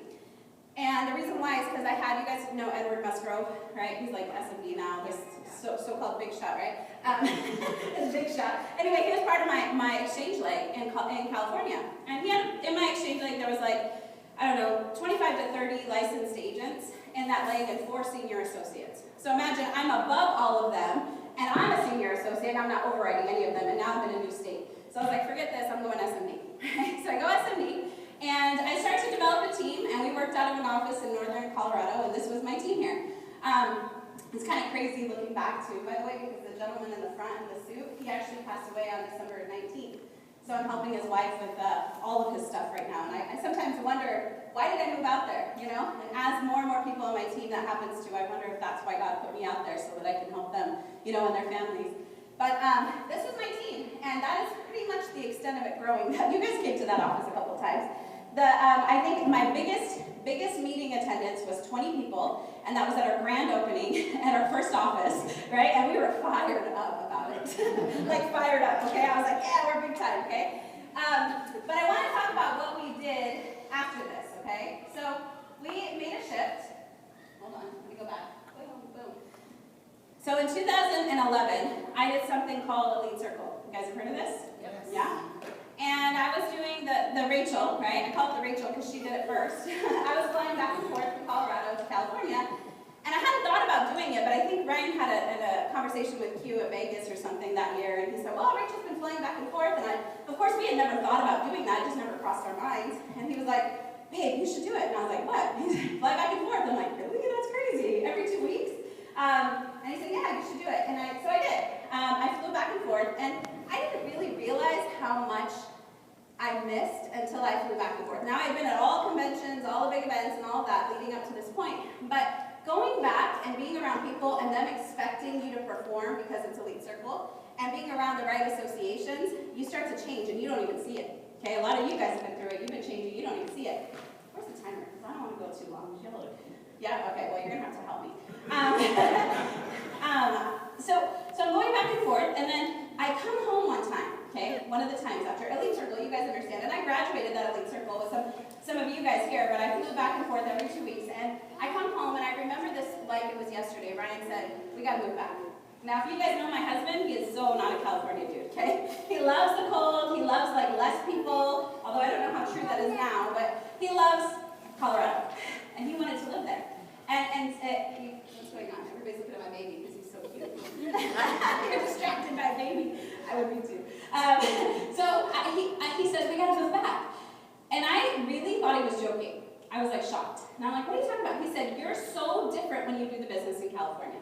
He's like, you're like a different person. He's like, I see this like light coming out of you that I didn't have before. And I was like, what?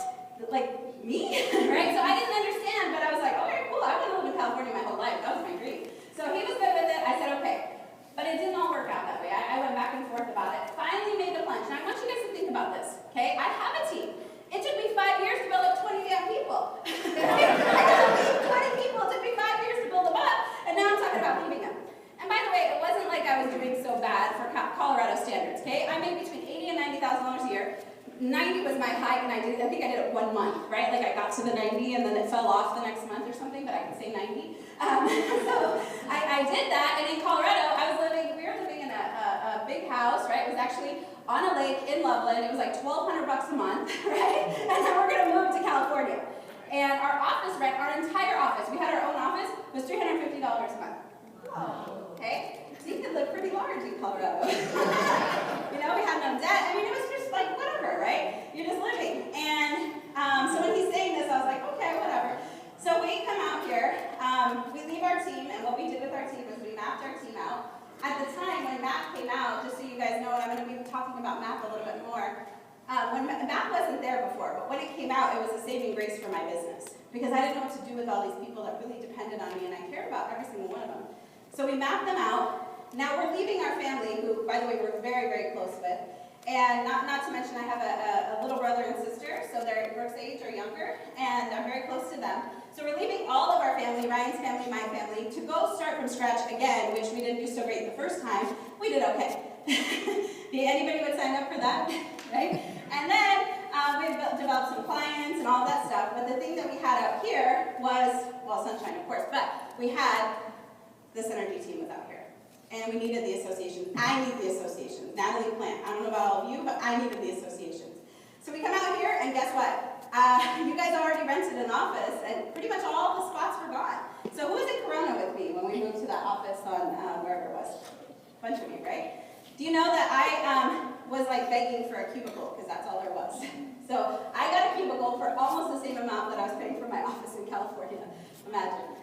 And I know, it's funny, right? And we moved everything, and the first week I wanted to move back, I can tell you that right now. I was just like, what did I do? This is crazy, right? I don't know what I'm thinking. But the hardest part wasn't the move. The hardest part of the move was getting to California, going to my first BPM, not knowing anybody in the BPM. And the reason why I didn't know anybody in the BPM, because all the leaders had gone out and opened up their own offices. I literally felt like I got left behind. Do you guys understand? Like, Thelma knows, right? Thelma, you know how it feels to come back. And I remember just sitting there, and I was bawling my eyes out one day, and after BPM, and I told Ryan, we gotta go back, just tell them to take our stuff back. And I'm crying because it was such a slap in the face to come back and see your friends, like, promoting SMDs, and they got their ring. I don't have my ring at this point, right? They have their ring, and then they have their 250 ring, and then they have this and that, and they have teams, and I'm by myself, and nobody knows who I am. I'm an SMD, and I'm sitting there, and all these like senior associates are telling me how to do business. And people I was coaching and doing better than in business before are telling me about how great they are in business, right? And I'm like, oh my gosh, what just happened? I'm in the Twilight Zone, right? And of course they think, oh, you're from Colorado, so you're weird, right? You're different. So anyway, that was the hardest part actually, but I chose not to focus on that. I chose to, you know what, get to work. So I want to give you guys throughout this talk, I'm going to give you some tangible things that I did along the way to grow my numbers, okay? Because I didn't have my ring. I didn't have one single person on my team when I moved back, okay? And you guys remember me when I moved back, okay? Sometimes, because that cubicle, it was hard. I had nowhere to make calls. I had nowhere to do appointments. I was doing them in the kitchen sometimes, outside on the like patio area. I did several appointments out there. I just made it happen. But I'll tell you what happened for this Fast Start School is I was making close to 100 calls a day, like I think most of you should, because you don't have enough going on anyway, right? On the days where all your appointments reschedule and cancel. And guess who I was calling? Because I didn't know anybody out here except the people in WFG, by the way. And Ryan could not come to any meetings because we had no babysitters. And when you're making $80,000 to $90,000 a year and living in California, you're not paying for babysitters at that point, right? So I was doing whatever I could. So who was I calling? I was calling anybody I didn't care. Okay? I don't care if I saw their number on the side of their car driving by. I don't care if I picked up their business card. I don't care if I prospected them. I don't care if it was, like, I literally offered to call every old client that Dan never talked to again, but he was, like, the one who, like, set him up. I was like, can I call all your old clients, right? I didn't care. And you know what I did? I text all the leaders and said, hey, I'm back. If you have any matchup, let me know, right? I was like known the matchup queen. I was like, let me know if you need anything. I'm a killer in the field, right? I was promoting myself. I was talking to everybody in the office. And I promoted myself shamelessly. Because guess what? I had to pay some bills, right? I had to feed some kids. I had to get it going. And nobody was going to help me except me, right? Well, guess what? I did something that you should all do. I highly encourage it. I learned something from Dan one day when he had come out to Corona, and he said, you know what you should do, Nat? He said, you should borrow a team. I would write that down. Borrow a team.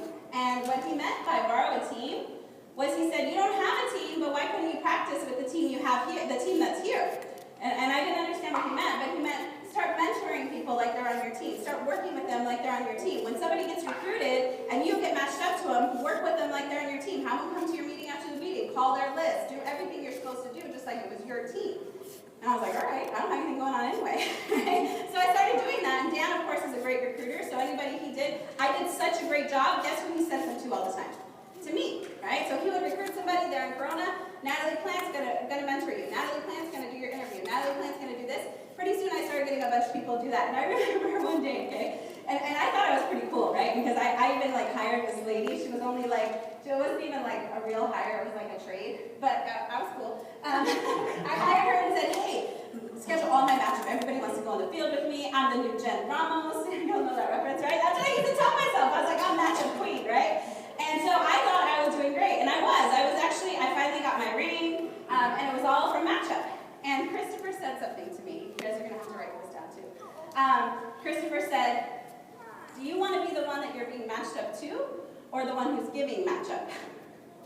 And I was like, I had never thought about it. This is the power of associations, right? If I wasn't in that office, he would have never said it to me. And mind you, I'm the one that's like, you know, just trying to go to the classes. I'm not doing BPMs. Nobody would let me do BPM at this point. I couldn't do a general training. Nobody asked me to do that, right? And even if I asked, they're like, well, right?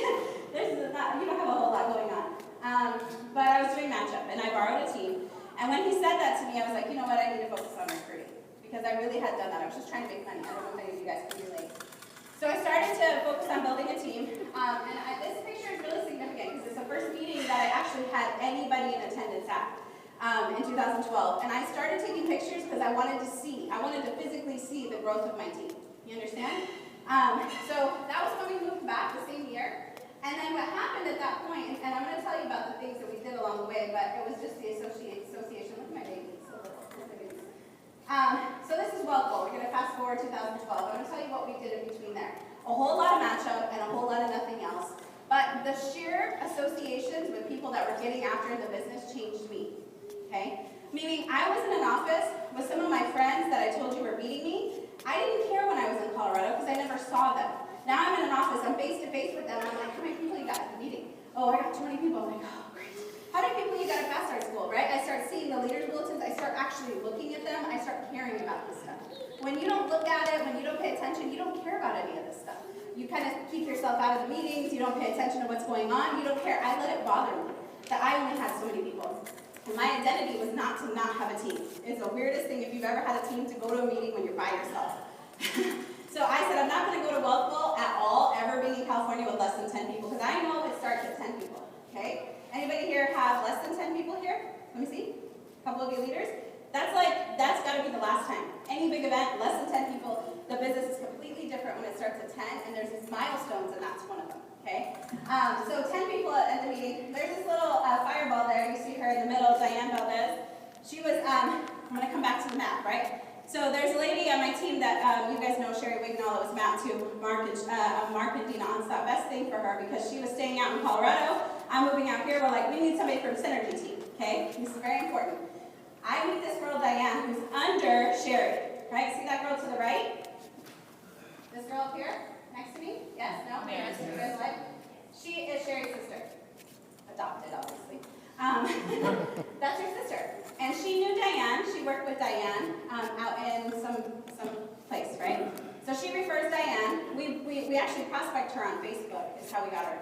And I meet Diane and I know she's a fireball. So I'm like, we gotta get this girl Diane and I gotta mentor her.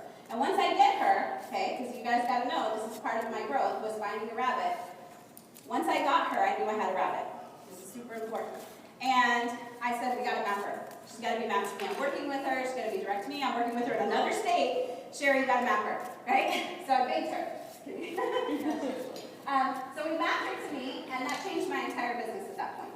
Let me tell you, a lot of my SMBs came from Diane, okay? So we got a rabbit, and what was I doing after that? Because I really didn't know how to mentor anybody. That's the most people that I had coming to meetings. And really, in that picture, there's only 3 people that still aren't in the business. You're going to see that a lot in my business coming up here. So we started developing a focus on growing our teams and growing our numbers at big events. So growing team from big event to big event. I would write that down too. By the way, let me go back to something really quick. I could really use like a timer or something, or like a clock. Can you guys write these numbers down really quick? In 2011, my highest year in points for my personal points was 95,000.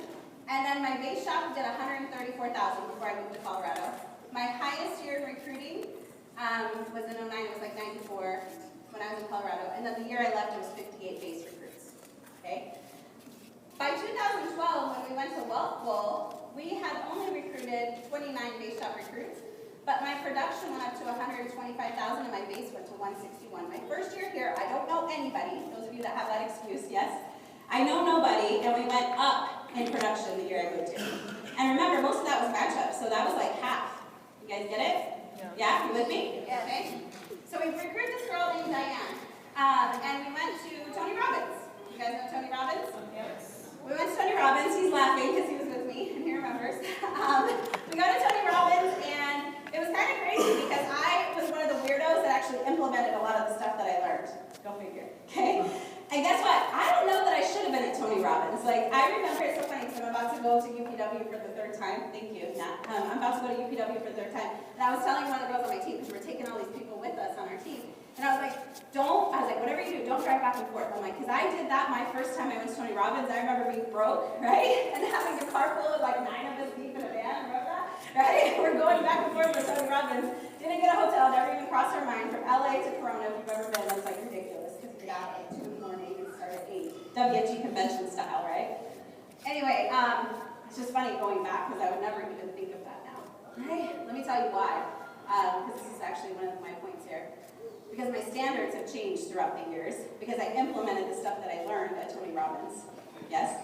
I didn't attend the meetings the way I attended the meetings when I was in Colorado. The way I attended meetings in Colorado, I was just there, I would just hear it, and I never implemented anything I learned. But here, for some reason, I felt like I moved here, I left everything that I know, my family, my team, my business, I humbled myself and came back. I got to freaking implement all the things that I'm learning.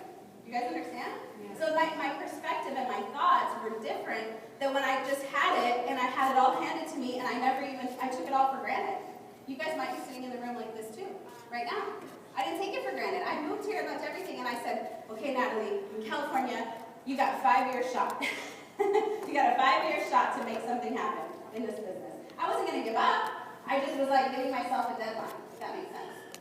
So this Fast Start School in 2013 was the first time that we had, it's actually, is that it? 3, 6, 9? What is that, 9 of us? And then JP was there. Oh no, JP's there. So I guess we shrunk a little bit from mobile. And you know what's crazy about this picture? That guy on the left, next to Kat, who's an SMD by the way, that was her ex-boyfriend. So he's only out of business because they broke up. Everybody else is still in my business in 2017, just so you know. We have a lot of staying power in my business. This one we didn't grow a whole lot. So you guys see, like we were just like, it was like these tiny, tiny growths, but I focused on it at every meeting. So what do you think I talked to my team about? Focusing on what? How many butts and seats? My recruiting numbers aren't crazy amazing. I'm going to go over this with you in a second. And then here, there's something significant happened in 2013. Okay? You guys see something? What happened? Yeah, but what happened? We got team shirts! It's so simple!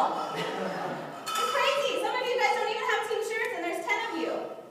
You're way too cool. Right? It's funny because, and everybody made fun of us because we had t-shirts. I'm dead serious. And they were like, seriously, it's $6 a shirt. I made them cheap so everybody could buy them so we could have no excuse. Everybody had the same shirt. And what? They stood out. That's all I cared about. We did something here that I think a lot of you guys that have 10, 15, 20 people coming, you should already be doing, and we created a team eco. We had this event right here with Alfonso, and I remember coming back in the business, Alfonso was like mentoring me, right? And I was so pissed about it, because I'm like, why is he mentoring me? Like, my business kicked his butt all these years. But then I was grateful, because I was like there by myself, right? And we did this event with Alfonso, and we had more people at that one, and that was very significant for me. I was fighting for that. But we had a team shirt. I don't know why, but it's really like a big deal. And a lot of times we're so focused on like being so professional, we forget that people want to be a part of a team. People want to be a part of something big. And guess who thinks of that stuff, by the way? Guess who thinks of all our team stuff? Is Ryan, because he's an athlete, right? I don't think about stuff like that. It's like not even close to what comes on my mind. He's like, we need a team shirt. We need a team shirt. We need everybody to wear their team jersey, right? So we have a team shirt. It sounds really dumb, but it works. These are a lot of things that are like some of the small things that are missing in a lot of people's businesses. So let's look, 2013, team pride, team shirts, team picture, team competition. This is the first year we promoted our first SMD in Diane Valdez. She got it in 12 months, and we qualified for Hawaii for the first time. Remember, I had been in the business many, many years before that with nothing going on. Never. I'd been to Hawaii once, you saw one of the pictures before, with WFG, but I won a lottery. That's how I got there.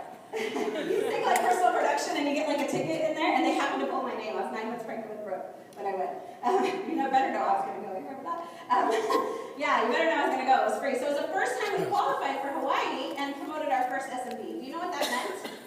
Do you guys know what it means when you promote your first SMD? Some of you guys do in this room. What does it mean? It's like getting your first check. It means if I can promote one, what? I can promote more. Because now I have the winning formula. And guess what I figured out? It's all about the rabbit. It's all about the rabbit in the vase. And I knew and I figured out who to lock onto in my vase shop. And she was the one. How did I know? How do you know who to lock onto? You guys ever wonder that? Yeah, no? Who do you lock onto in your vase? Coachable? What else? There's literally like 2 things I look for, personally. Huh? No, I don't know if they're recruiting because I don't know how to do any of it. Credibility, no. Here's what I look for. And this is just me, because I don't know, right? I can only tell you what I can do. Attitude? Somewhat, right? What? Commitment. That's right. I look for commitment, and then I look for hunger. Do you know what I mean by hunger? Not like, oh, I want to do this, like, because I kind of want to. Like, I look for somebody who has to get it going. Not like they're so broke that they can't pay for conventions, right? But like, they're pissed that they can't buy their kids something extravagant, or they can't take their kids on their dream vacation, right? Everybody always talks about things like, everybody work with the one in the market, and, look at them, they're the top, this and that. I don't want to work with those people because they never want to do anything. I need somebody who's hungry, right? Somebody who's hungry and needs to get after it, and somebody who's committed, and that's what I found in Diane. And I found out that promoting one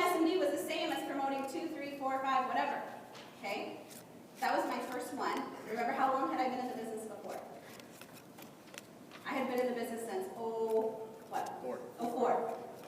This is what? 2013 when she got promoted. First SMD. I barely got my ring. I remember, 2013. Same year. Isn't that crazy? And you know what's cool about Diane, by the way? Why she's like one of my best friends in the world? Is because I told her exactly where I was. I was like, I don't know, girl, these people are a lot more successful than me, but I think I've got some stuff figured out and I can at least help you get to where I'm like dead honest with people. I'm so like, what do you call it? Transparent? It's probably bad. I'm so real with people. I'm like, okay, I'm not the best. I don't even have my ring, but stick with me and we can do it together, okay? She's like, okay. And she did. She stuck with me this whole time, right? That's why I'm very loyal to my team, because they're very loyal to me, okay? In this picture at the bottom, right next to Diane to her left, that's Kat. Her husband died when she was 7 months pregnant with her second daughter. That's Diane's cousin, okay? We recruited her in 2013, and she didn't know if she could do this, but I said, let's do this. You have a great story to tell. And she was our third SME. So she's actually in that picture right there. Behind the lady, the blonde lady, I don't know, is there a pointer on this thing? I'll go point. Because I can reach, which is great. This lady right here, that was actually our second SME. And this is our no, I guess that was our fourth puppet. That's our fourth SME. So back in 2013, those people are all SMEs. You might not even recognize them, actually. Let me tell you about why math is so significant, by the way. Because that girl, Abigail, one of the SMEs, she was actually mapped to somebody in California. That was the first time I had met her. And a few months later, she became SME after we mapped her up north. Had I not mapped her and tried to work with her while she's up north, right, flying back and forth or something crazy, she wouldn't have hit SME. And she was under Rhea, so Rhea got pissed that her downline hit SMB, so she became SMB. You guys get it? I was never, ever stingy with math. Ever. Ever, ever. Nor will I ever be. Because I feel like they need somebody to work with. And who's going to give them more effort and care than somebody who actually has a vested interest in them? You understand? And plus, I really believe in reciprocity. Right? All right, so here's Buffalo 2013. Diane, that's when she got promoted to SMB. That's the year we got our ring. At this Buffalo. Man, we thought we were so cool, by the way. We thought we were so cool. We even won third place, you guys remember? Right? We were dancing on stage. We won third place and something. But it was cool. You know why? And this is significant. I would write this down too. This is all in my notes, but I'm just going to tell you about like this. I started to have fun with my team. I was so professional in Colorado and so rigid all the time. And then I just started having fun, and that was something fun that we decided to do. I said, hey, if you hit SMB, if I get my ring, we pretty much can do anything on stage and we're cool. Because we have results. It doesn't matter what you do as long as you have results. Everybody will think you're cool, right? We look like fools. We had so much fun. All right, Comfort, for some reason, thinks we did great. He's fired up. All right, here's Vegas 2014. Something very significant happened to us in Vegas. We added something, thanks to Team Freedom. We added something to our business called Group Me. Something you guys think is so proudly little, right? To me, my husband had been telling me about it for months and months and months, maybe even a year or so, because they use it for Frisbee. And I never used it, and Sherry goes, hey, Christopher uses that. Christopher? Okay, I'll do it. I'm dead serious. My Fast Start pack was your Fast Start pack. Christopher did this, I did that, right? Diane's so sneaky. Right? She's on their conference calls because Christopher's so nice, and so she taught me all the secrets. So we put Group Me. Now let me ask you guys a question. Those of you that are non-SMDs in this room, can you guys raise your hand real quick? Okay. Keep your hands up if you have your own team Group Me outside of your upline. So your team and your people. Good, that's a good majority of you. Only a couple people's hands went down. They're like, do I? I teach that from the very beginning. If you have 3 people on your team, you get your own Group Me. Okay, you start developing your own team pride. You start talking to your team as if you're an SMD. And I use Group Me like crazy. Like crazy. I'm going to tell you guys a funny story. So I'm telling Dan about this, right? I don't know, Christopher, you tried to do this before, right? I'm telling Dan one night about Group Me. I'm like, Dan, you got to see this. It changed my business. I'm so excited. Blah, blah, blah. It's like a group chat. Da, da, da. I'm trying to tell him, and he's like, he looks at me with this look, and he goes, I don't chat. And like, turn around. I'm dead serious. His face was like so disgusted that I even like tell him about Group Me. And now he uses it like crazy, which is so funny. He has like a Beverly Hills Group Me, and he has all these other Group Me's. I'm like, whatever, man. Right? And I told him about it, he thinks it's hilarious. But if Christopher would have told him, he would have listened.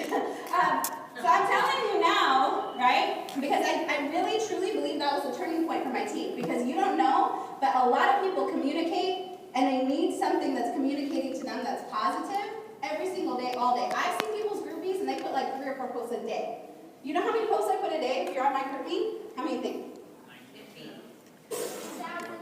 It's like 15 before like anybody gets out of bed, okay? I have like 250 people on my groupie. It is like non-stop, all day, chitter chatter. I don't care if you just met somebody in the street and prospected them, you better put it on groupie. Every time somebody on my team texts me something, guess what? I'm like, put it on groupie. That's my response. Put it on groupie. Put it on groupie. Put it on groupie. That's all I say. And you know what? Everybody on the team knows each other. It's a way that we develop camaraderie. It's a way that they like, I don't know what it is. I don't even care if they say, I called this guy and he said he's going to call me back. I'm fired up, right? You know, the guy's not calling back, but hey, guess what? It brings energy to my team. It is like the most underused thing, I think, for most leaders. If I did 15 groupies, I'd be freaked out, like scared, if there was only 15 groupies. Something's wrong. Something's wrong. My team is not fired up.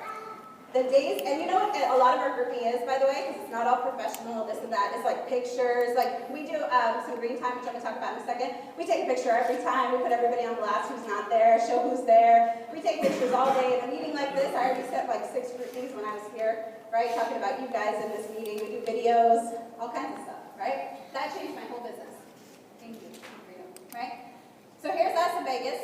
Fast Start School. Are we growing? Yeah? You see a little lady down there at the bottom named Liz? Found another rabbit. Guess where she came from? Somebody that was back to me. Because they moved from a Corona office, moved to another office. That guy wanted to stay. They said, hey, can we map to you? I said, sure. Right? They actually wanted to transfer. I said, no, you're going to map. That's what we're going to do. So we did a map. And that's where Liz came from. She was a few people below that person. And she became SMD, right? We're going to talk about when. But our team's growing. Still got PBS shirts on, except for the pregnant girl. And I'm a shirt Nazi. I hope you guys will be a shirt Nazi, okay? If you don't have a shirt on, I literally bring extras and make you wear the most wrinkly shirt so you'll never forget again. I'll make you change in the hallway, and I literally find people. Some people are too cool. I will hunt you down and make sure you're wearing our shirt. It is crazy. Like, I'm a crazy shirt Nazi. They call me that. Rightfully so, right? Well, Bowl 2014. Still growing, yes? Oh, by the way, in 2014, we go back to this. We qualified for Hawaii and promoted out Abigail, the girl I was showing you, to S&P. So now we have a second S&B, qualified for Hawaii a second time. Now let me tell you some little lesson that I learned the hard way this year. You got to qualify for SMB and Hawaii you got to promote SMBs and qualify for Hawaii at the same time. You got to still promote and build your base shop while people are going out of your base shop. These are things that I didn't understand because I was in the base, or then I was an SMB and I hadn't promoted anybody to SMB. You guys understand? So at every level, we're learning new things about the business. Here, right, Fast Start School, Wealth Bowl. I'm going to keep going. Hello, maybe. Are we growing? We had to go to 2 pictures. That's exciting. I want to go to 3 pictures. It's on my dream board. Wait, what is this? Fast Start? Okay. 2015 Fast Start in Vegas. All right. So what happened here is we promoted another SMD. I'm going to get to my numbers in a second. I just got to remember what we did. We promoted Rhea, who I showed you, and we promoted Josh and Kat. Kat is the one that I told you lost her husband, and then she ended up dating somebody who WFG mingle, right? And they got together. She's SMD, and then he gets to, it's actually still all in her name because her team was bigger than his. So I inherited her husband. So Fast Start School, right? By the way, I got another back to me who was one of my biggest legs in my base about to promote out to SMD. And guess why I get a lot of maps? I do. Yeah, everybody. I don't care how far away they are. Map them. Map them. Okay. All right, Vegas 2015. See, we're still growing. And you know what was cool about this one? I think we had like, I don't remember how many, 75 people or something. But it was in Vegas, right? And I remember, I just like, okay, I'm on my way. Like, we're on our way. All these pictures, that's what I always feel like. Okay, we're growing. We're getting somewhere. We might have a little tiny section at Vegas, you know, but it's our section. It's exciting. It doesn't have our name on it yet. This is really significant because we started and we did our first Fast Start School. Okay, and I want to talk about something that happened the year before and into this year that I hope you guys will do with your business. We actually started to brand ourselves. Okay, and we started to brand ourselves. What's our team name? Kingdom Builders. Why do you guys know that? Because we brand it, right? So one thing that Ryan always wanted to do, he's like, we need a team name. I'm like, we're too small to have a team name. He's like, no, we need a team name. I'm like, okay, fine. So we came up with Kingdom Builders, and we even got a logo, right? We got a logo. We have like, what do you call them? What do you call it? Right? Banners in our office. We have like a team chant, right? We came up with Kingdom Builders after we yelled "Boosh, boom, Kingdom Builders." All this like weird, kind of crazy, what do you call it? Like cult type stuff. That's what we do. That weirdo cult stuff. We totally do it. We started to do that in the end of 2014, going into 2015, and this is what happened. Now, and why did I do that? Because I saw all the big teams. Team Freedom, Team Synergy, Dream Givers, all these teams, right? Comfort Zone, all these teams, they have their own team name, they have their team ego. They have Team Pride, Team Revolution. Like people that are on JB and Sean's team, I know you guys heard from Sean earlier, they don't even know they're in WFG. You ask them, they say, I'm on the Revolution Financial. Because they don't even know, because they're so like into their team. WSB doesn't even know they're in WFG. They're like, no, we're WSB. I'm like, WFG, right? But it's like, that's their team. That's what he's done, is he's built this business inside of a business. So I wanted to have a business. I don't care how small it is, but it's going to be big. So I got to plan on start looking at my business as a huge business and a huge company and a huge empire, and I got to market it that way. You know, most of my direct recruits, and I don't have a huge amount actually, maybe like I average like 14, 15 a year. You know that almost all of them come from Facebook, people messaging me like, what the heck do you do, right? What is it that you do? It's so weird. I'm like, really? I'm glad you asked.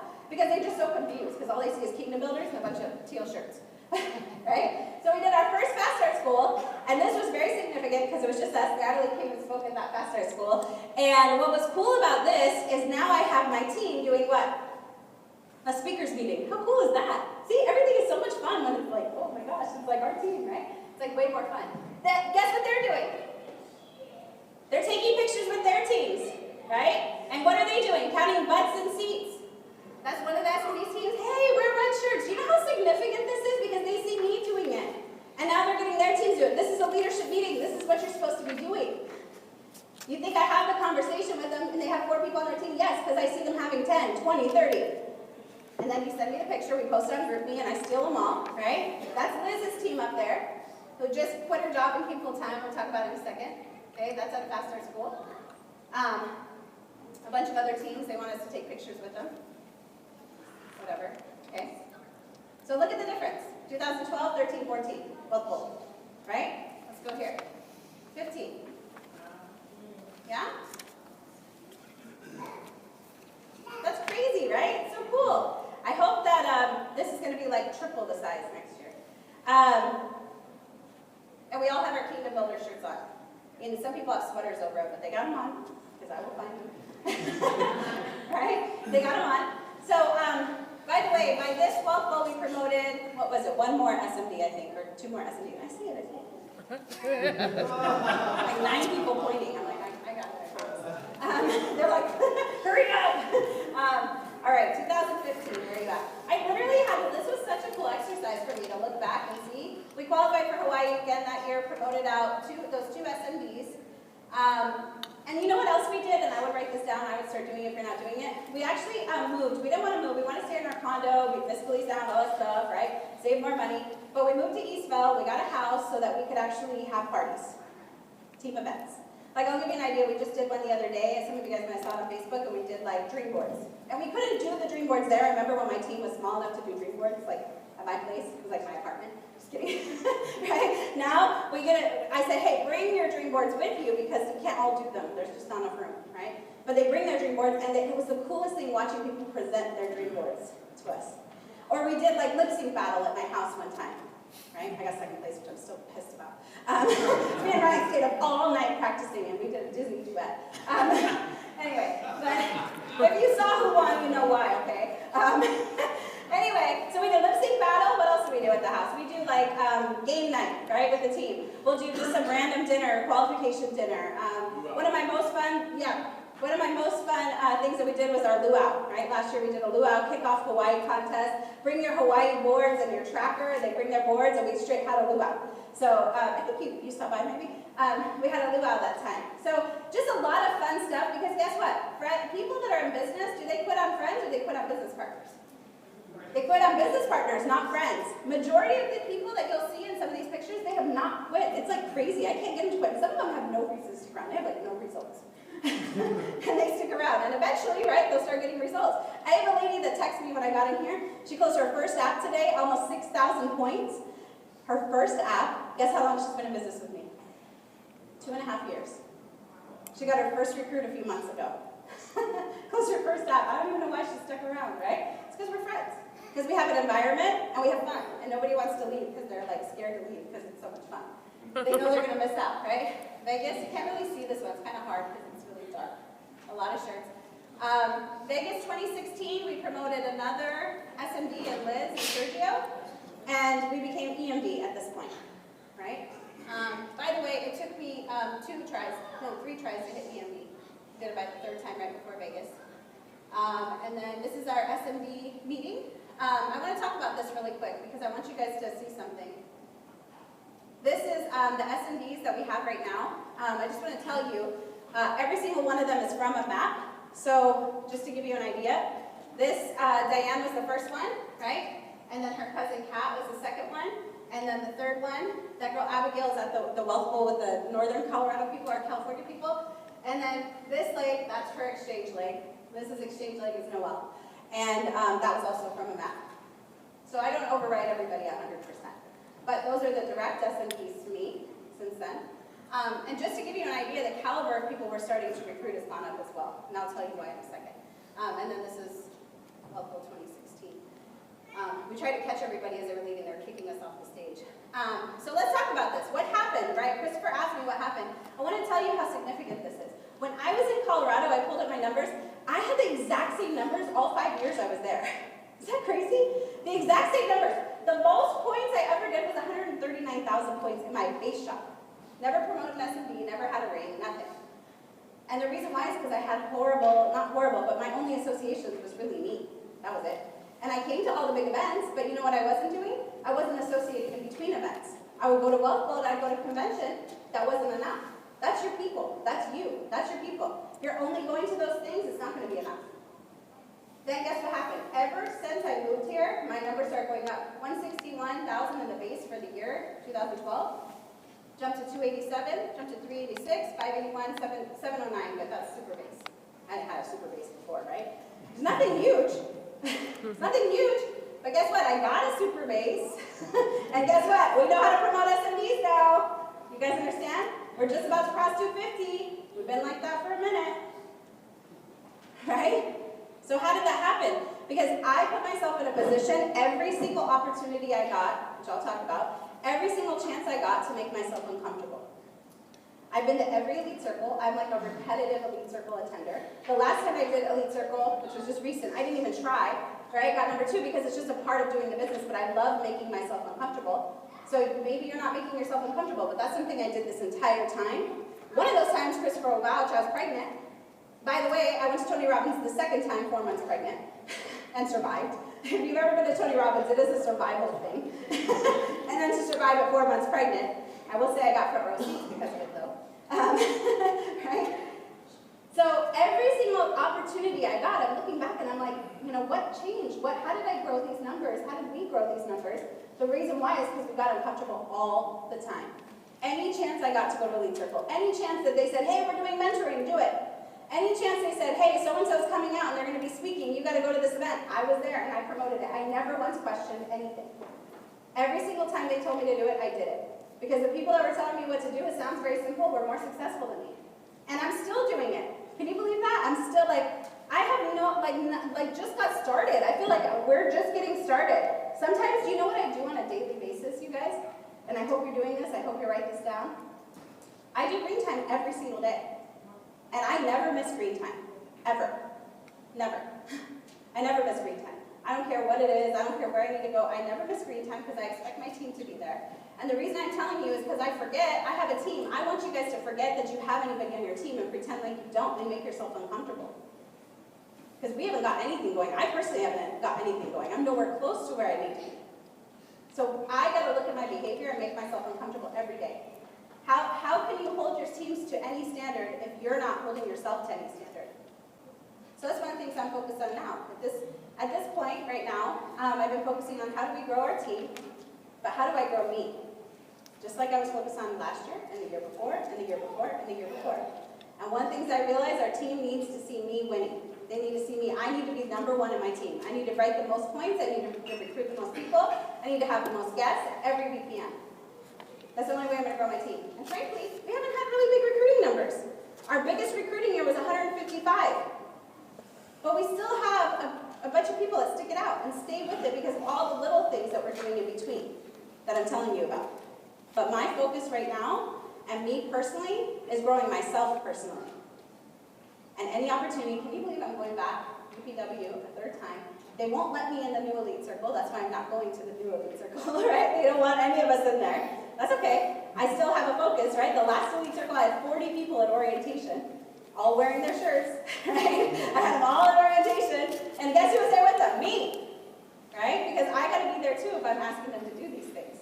So I want to tell you guys, I'm not, until I really looked at this, the last time I did this kind of talk about growing and all that stuff, I realized that along the way, there's not one thing that makes you different. It's a compilation, right? It's the every single day getting up and going to the next BPM and challenging yourself to have more people at the next BPM. Do you know every single one of my SMDs, we have a Kingdom Builders SMD groupie, and every single one of them reports how many butts and seats and how many guests at their BPMs, because we have Tuesday night and Thursday night in Corona now. Why did I kick them out of my Tuesday night? Because we were so comfortable and fired up, and I was like, you guys need to go on your own night. Because it's way too comfortable. So now 2 of our SMDs go on Thursday, one of them's in Cerritos, one of them's in Van Nuys, and then we're on Tuesday night. And you know what we do? We report our numbers. Every single night I'm accountable for how many butts I have in seats. My team sees my numbers. It's not like I'm just like, oh, you don't even know my numbers. Like, they know my numbers. They're trying to catch me. It's working too. I'm excited about it, but I'm kind of nervous too. I'm like, crap, I gotta get it going. I think Josh and Kat had more people than us last Saturday. We kind of freaked out. And you kind of try to justify in your mind, well, I just promoted another SMD, right? We just promoted Noelle and Tate in November. And then you try to justify it, but you're like, no, you can't do that, right? Because guess what? I don't take it from them, so they don't take it from me. I put myself on the line and my butt on the line, and it's every single BPM, right? Just like Mark was talking about. Every time I don't want to go to a phone zone, every time I want to go to this fast start school or this event that so-and-so is putting on, all I do is just focus on that next event, that next thing that I got to focus on. But it's actually just a combination. It's not like, I used to come to these fast start schools looking for that one thing that I'm missing.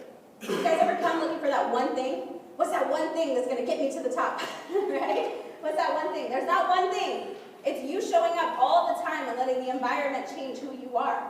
And you got to implement this stuff. If you just hear it, it's not going to work. A whole lot of you were in the office with me, were you not? A whole lot of you were in Corona with me. And you could have grown your teams. I could have doubled the size of this team. It's not even that big, right? We could have all done more. We all have the same opportunity. But what are we doing with it, right? What are we doing with it on a daily basis?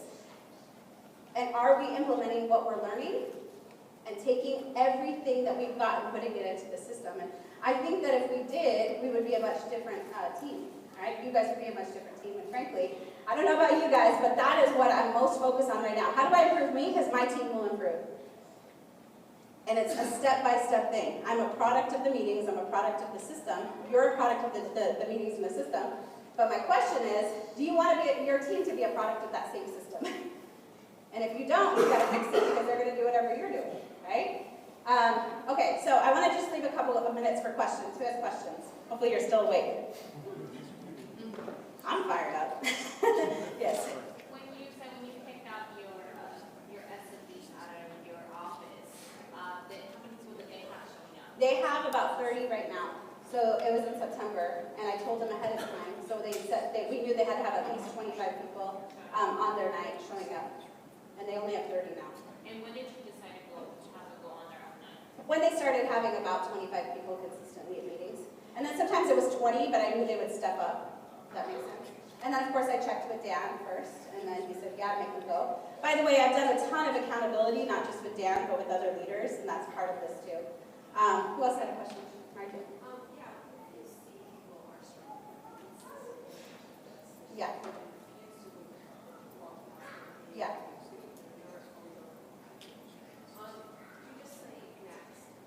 No, but I don't spend a lot of time on it. I just constantly core belief, and not like all the time, but I'm sending them texts or how are you? I never forget that they're not at a BPM. They're still going to get a text from me. They're still going to get a fast start school, whatever. If they're coming to meetings, I don't give up on them in that sense, but I don't focus on it. You know what I mean? Like, because somebody's always winning and somebody's always down. That's just how it is. That's the way the business is. You just got to accept that. So when she said when somebody's down, they're not showing up to meetings, they're not, or I don't know what you said, phone zones, and they're not producing, they refuse to go prospecting, I just don't put any energy on it.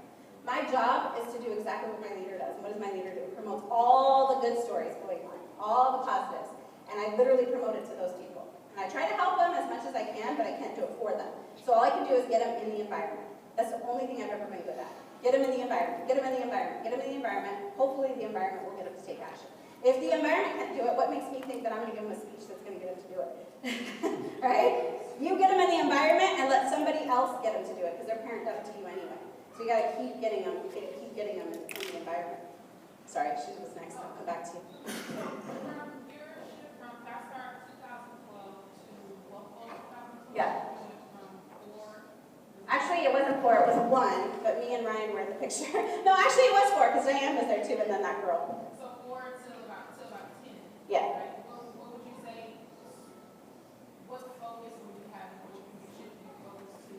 I shift my focus because I kind of got annoyed, because what Christopher said to me made me realize that I was building somebody else's team.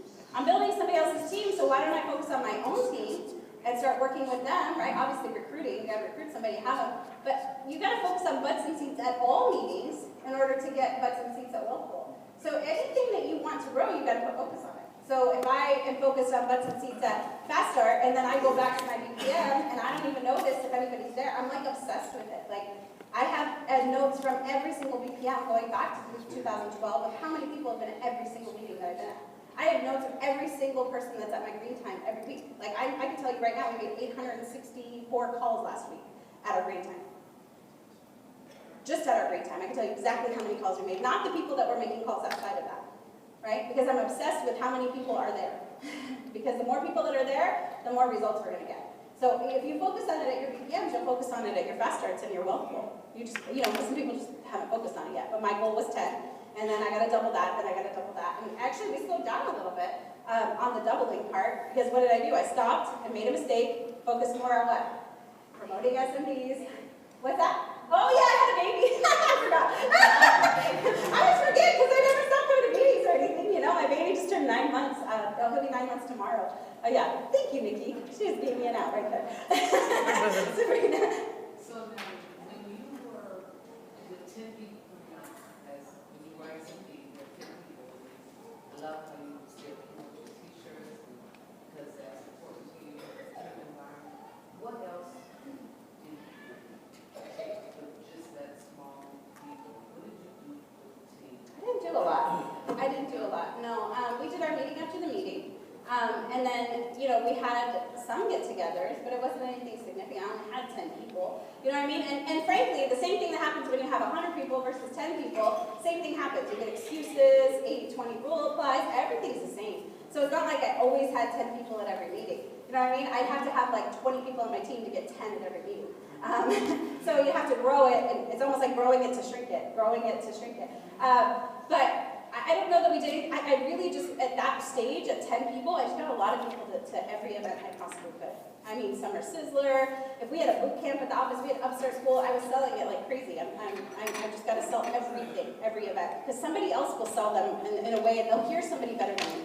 I literally have no ego when it comes to that. Like, I prefer them to hear other people. If you ask anybody that knows me really well, I get super nervous to talk. I get to the point where I don't want to talk, and I'm sick of hearing myself and all this stuff. And I'd rather them hear from somebody else. So I put them in front of as many leaders as I possibly can. I know you said you get a lot of recruits now via Facebook and social media, but when you were in that career growth stage, like 4 to 10,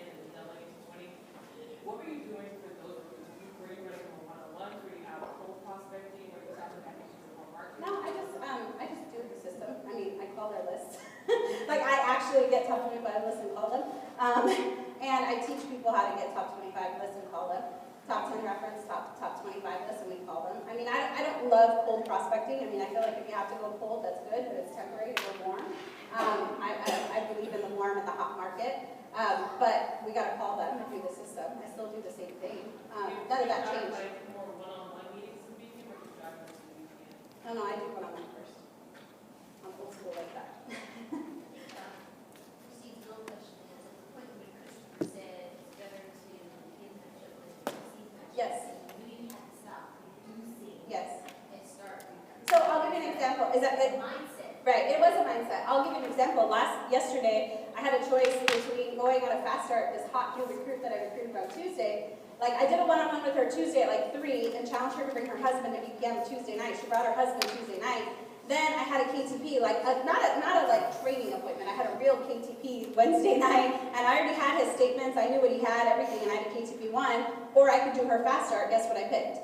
Her fast start. My mindset before, I would have picked the KTP. Well, I have a team, I could just match it up, right? I matched up to this girl, Alyssa, who's my next S&D, and I went into the fast start. So it was just a shift in what I was focused on. Now, instead of calling people to get them to do KTPs, I'm calling them to do recruiting appointments.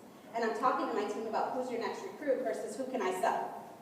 It's definitely a mindset shift. Okay, last one.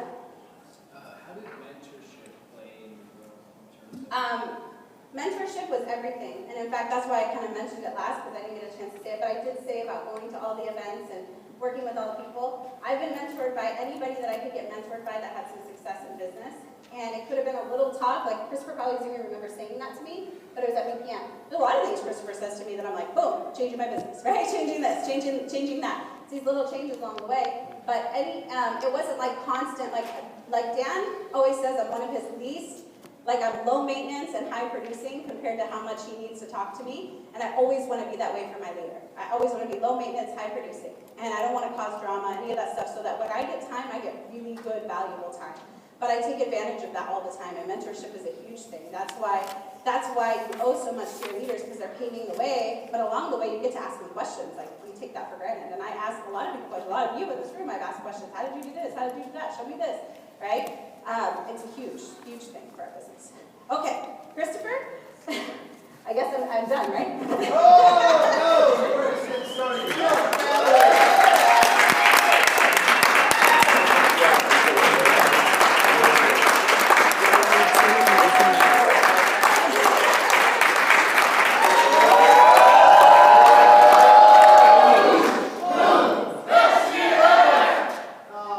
This was Natalie's first time ever doing this. Isn't that neat? Share that with us. I'm so excited. So, traditionally, what I always like to do is when somebody is so generous with their time, taking time away from their family and their business and everything else, the team traditionally likes to treat that individual and their spouse to a nice dinner out. However, what we traditionally do is a Clemens gift card. I know that you guys are not big carnivores. We got you a gift card of a different sort. We just wanted to, in no way can we repay you for the time and energy. But please accept this. Thank you card from us as a token of our appreciation. Natalie and Ryan will both be here with us for dinner tonight, so you get a chance to spend time with them. Michael's going to let you know what's going down right now as far as cocktail hour and dinner. Mike, you want to jump on that just for 11? Everybody know what they can be doing. So for those of you who aren't invited to the dinner, Michael's going to let you know we're going to have a cocktail hour. That's a chance for you to get a chance to meet some of our guest speakers. Michael's going to introduce them both real quick. All right, give Natalie a round of applause.